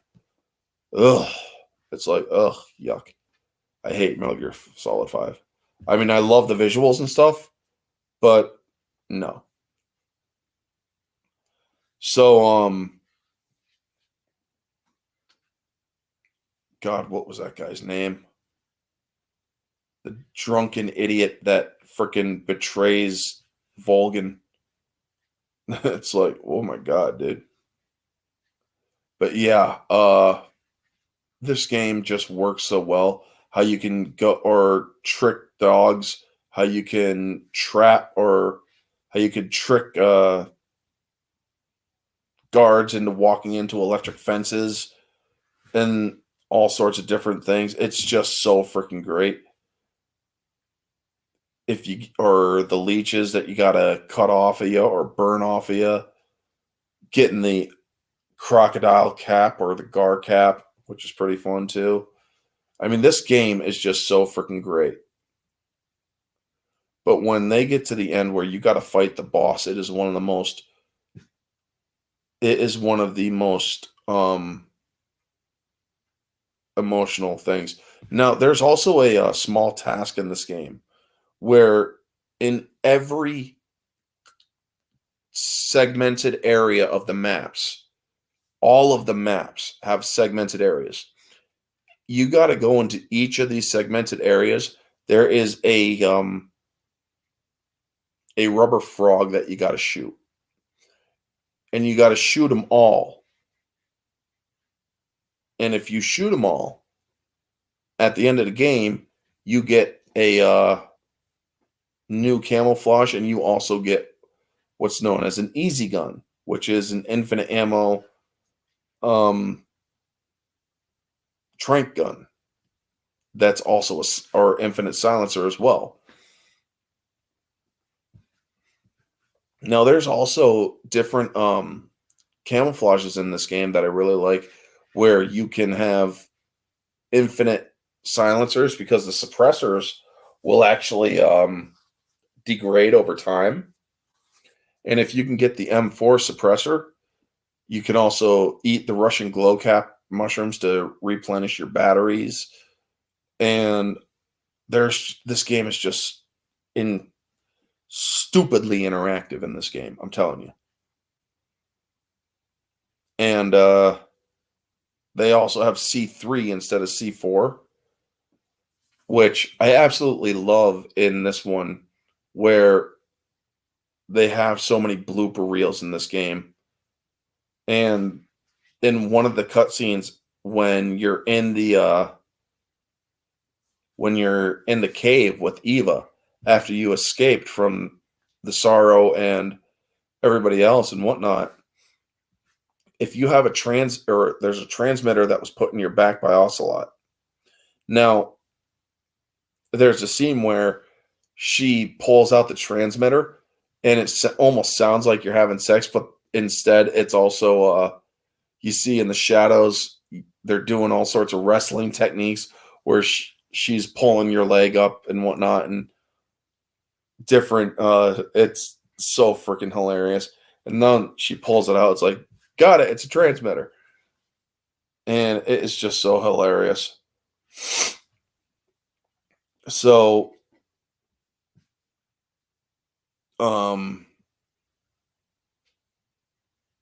there's also this weird snake that you can catch called Tsuchinoko. That will give you another thing for the next game. I think that actually gives you the infinite ammo thing.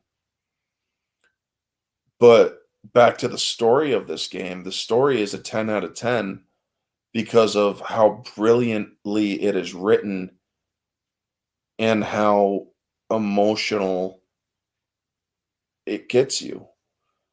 Where the boss didn't defect.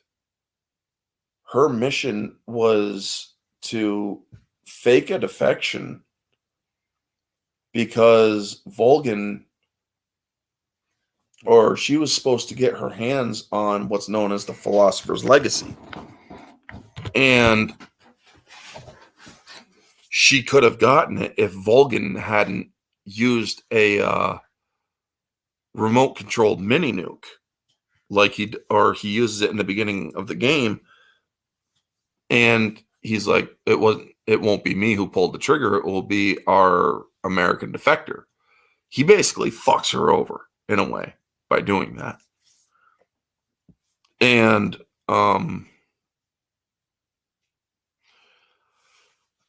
in order for her to, she is seen as a war criminal.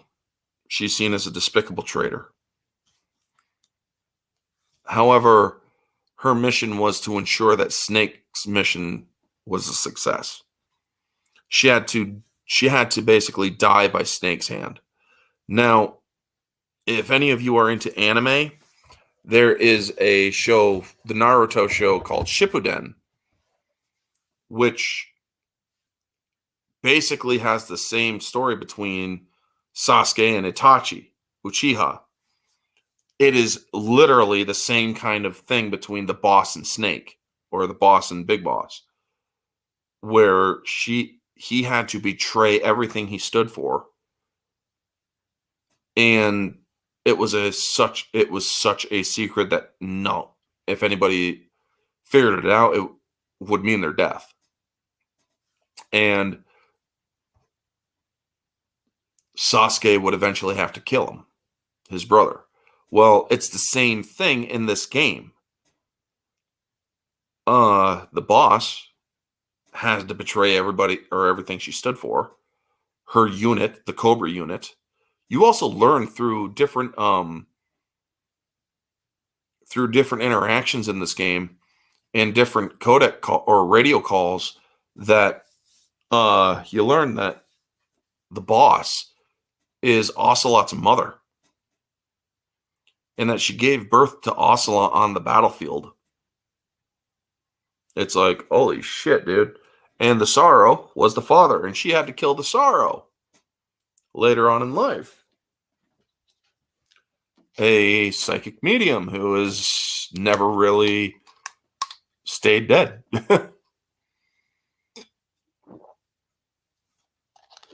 But yeah, the ending cinematic of this game where Big Boss, or Boss, is basically getting his Big Boss title and being awarded by the President of the United States. And the overtalk, or the narration, or the overtalk of Eva, and describing how the boss self-sacrificed herself for the good of her country, how everything she did was for her country. It's like, thing is, there are people that are probably, that has happened to in the clandestine era of the Cold War, where people have done certain things where they can never be truly honored, because if the truth ever came out, it would mean bigger consequences. And when I see Big Boss at her grave, laying the flowers and her Patriot pistol, I cry every time. Also, the music is well done as well. And it's like, holy crap. And then you see the different things through the years.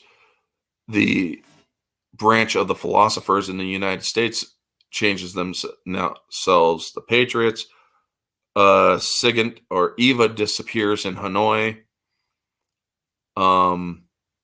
without a trace. Then 1972, the Les Enfants Terribles project, the Sons of Big Boss, are born. Now, this game also forces you to kill the boss. There's a point where she hands you her Patriot weapon, and there's a cut. Now, you could choose not to pull the trigger. However, the game will force that pull on you. Even if you refuse to pull that trigger, the game will pull the trigger if you don't after a certain amount of time.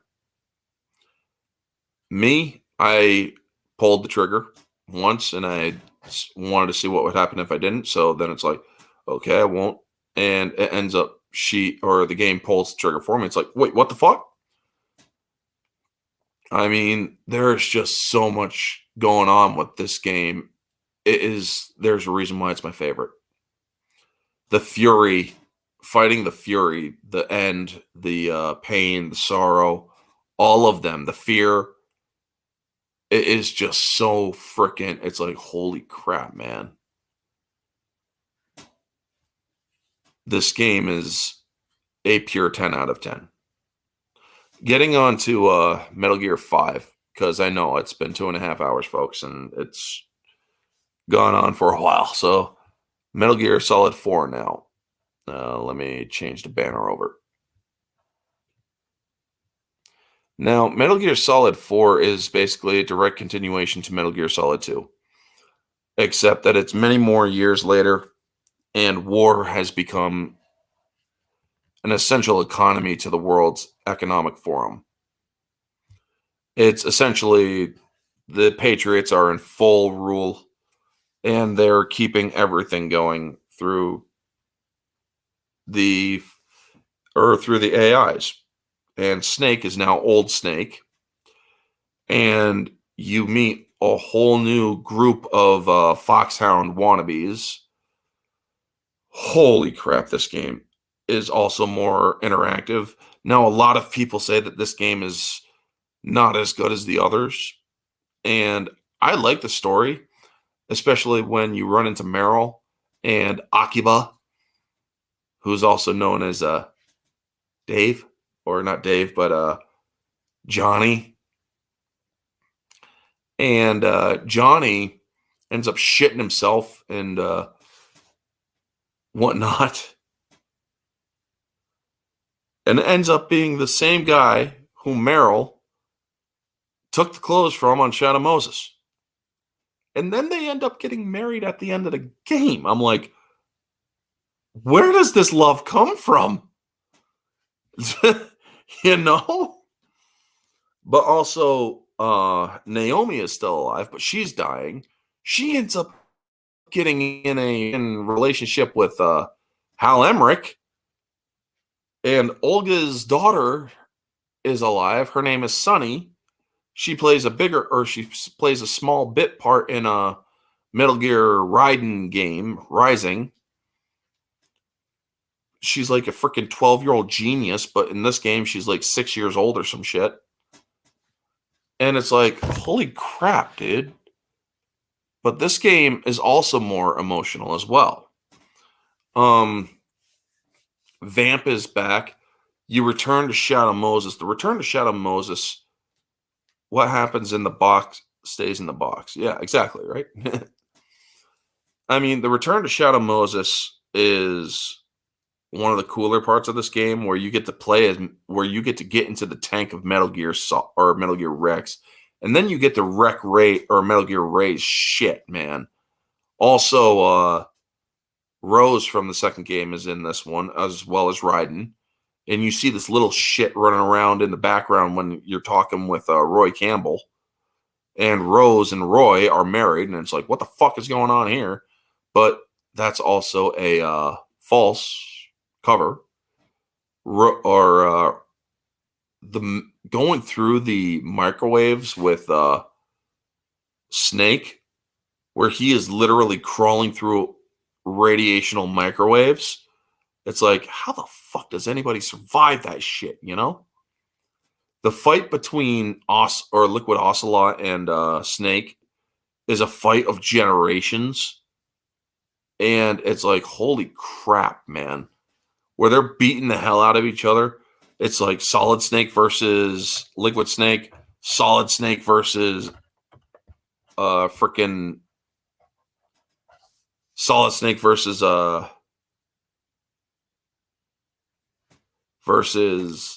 Liquid Ocelot. Then it's freaking Metal Gear Solid 3. It's all the games wrapped up into one fight. Where they're beating the hell out of each other. And it's like, holy shit. You know? Also wrapping up Raiden's story too, where it's possible that he might actually be able to have a life outside of the Patriots, turning him into a cyborg. These gecko things that they have are weird. They call them geckos. They walk around on two legs, yet they moo.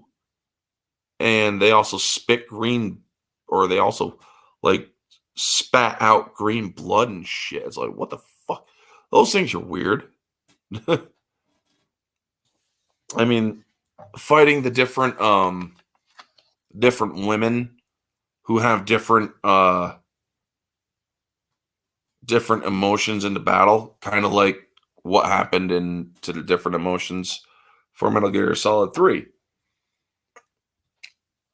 But then you find out that these girls were all abused in some ways or Drebin tells their story. Drebin and that fucking monkey, man. Also, the Rat Pack or the Rat Patrol that Meryl is part of. Rat Patrol or Rat Patrol 1 is, or I love how he spells it out or how Drebin spells it out. It's like, yeah, I worked for the Patriots, but we also helped bring them down too. Rat Patrol 1, if you look at it, is Patriot. He writes Rat PAT 01, and then he puts a thing over it and whips it around and it spells out Patriot. Now, in this game, I also like how Meryl and Campbell are talking to each other and whatnot, because she's pissed off at Campbell. Pissed off because she learned that it was Campbell Campbell never told her. She ended up finding out that she was his daughter and whatnot. Well, there's also a game there's also these what if scenarios in the Metal Gear Solid 2 that you got to fight Meryl as Snake, and you got to stop Meryl from being a terrorist, essentially. That one's pretty cool in itself. I mean, there are so many great parts to this game. But the fourth game does have a little bit of stuff that's like really weird. But I did like the story for the most part. However, Johnny and freaking Meryl shacking up and getting married, I'm like, what the fuck? That just it threw me for a loop. And I'm like, okay. But her also forgiving Campbell is pretty cool too. And Raiden meeting his son is also nice. But yeah, this game, it was one of the weirder ones. But I still like the story for the most part. How they resolved Vamp being alive and whatnot, and finally allowing him to get killed. And yeah, this game that game had so much, or it seems that it had a lot more expansive play as the third one, but a little bit lesser, but also a little bit more in certain areas. I like the ending though the best. The ending of Metal Gear Solid 4, where Snake's about to put a bullet in his mouth, but ends up not, with the epilogue. And then you see that Big Boss is still fucking alive. And it's like, Big Boss? He has the Patriot pistol, and he does a little bit of CQC with Old Snake and then hugs him. And the music, father and son from the soundtrack, is just so powerful in that moment. He tells him, let it go. Let it, or my son, I am not here to fight. Or should I call you brother? It's time for you to put the gun away and live.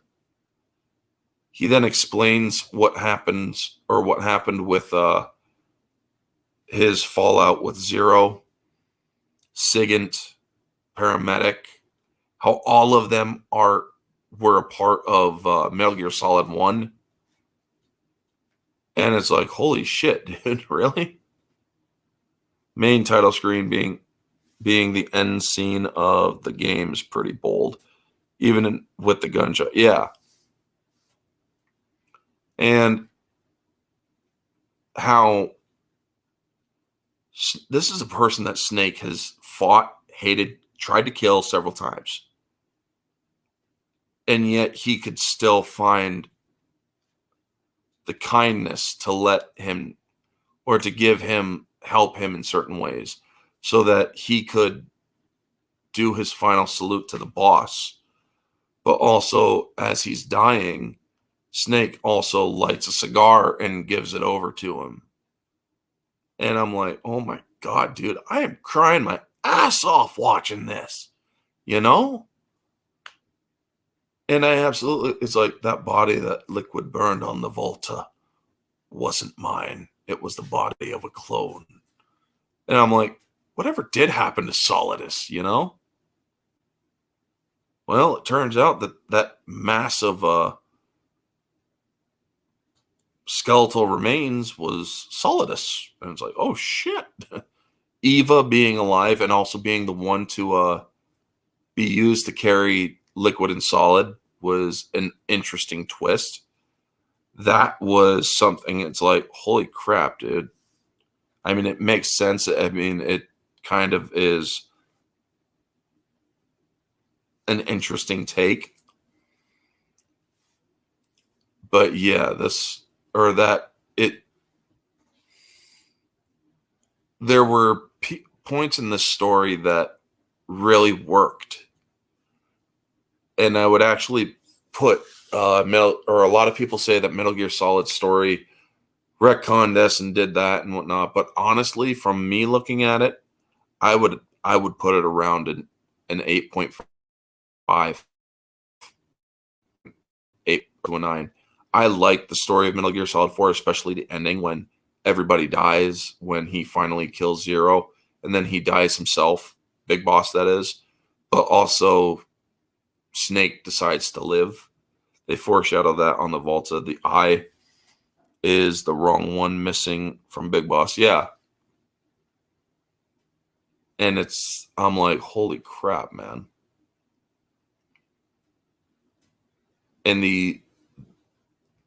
this game was such a freaking great game. But then you get to Metal Gear Rising and you have fucking Raiden suplex a Metal Gear Super or a Super Metal Gear.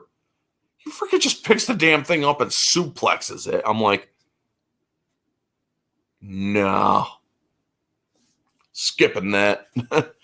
But yeah, Metal Gear Solid, or Metal Gear Solids 1 through 4, I really do like that game. I really do like their stories. The stories are compelling. The stories are really well written, especially with how expansive these games are. I truly feel that Hideo Kojima is one of a few geniuses in Japan. His genius created stories that were so bold, so freaking expansive, so insane, and yet they work. They're still trying to do the Metal Gear Solid movies with Oscar Isaac as Snake. And I'm like, I honestly don't see how you can make these movies work. Not in live action, no. Leave them alone. They don't need live action movie, or they don't need a movie version of these games. You already have them with the long plays. But yeah, folks, thank you so much for tuning in. I got the mystery review coming up on Tuesday morning. It's a Jason Statham movie that I haven't seen. I'm going to be watching it tomorrow. Yeah, Metal Gear Solids 1 through 4. The first one is by far is the second best in my opinion. The second one is the third best. The third one is the best. The fourth one is the fourth best. They're not the worst, or there's no worst in this one. Metal Gear Solid games stuck with me or even to this day because they're so emotional. When I need to wind down or if I need to listen to something to just feel something, I listen to my MSG favorites playlist, which Soul Assassin has put in the chat here. And I really do love listening to those different pieces from each game. But yeah, thank you to, or I'm going to get going because it's getting late. Dan Blackroyd, thank you so much for coming in. Soul Assassin, thank you. Vanja, thank you for stopping in. Epi, thank you for stopping in. Who else? It seems we also had other people from Twitch who watched. Cassie, thank you for watching. Who else? We had that weird bot thing. Happy Dino, thank you for watching. And Jason Fox, thank you for coming in. Who else? Ruben Thomas, thank you for coming in. And it seems that is all of them. But yes, definitely stay tuned for Tuesday morning at 10:30 a.m., folks. And I'll also try to get more content or during the week. Weekends are usually my days off so I can wind down because it does get stressful at times. I'm trying to get to 1,200 subs. I'm like 2 away or something like that. But yeah. And trying to get to the 4,000 watch hours. So if you guys can help me out with that, it will really help. Anyway, thank you so much to everybody who tuned in. You all are freaking amazing and awesome people. Thank you so much. Anyway, folks, this has been Orange Hat Reviews. Have a wonderful night. And always remember, stay humble.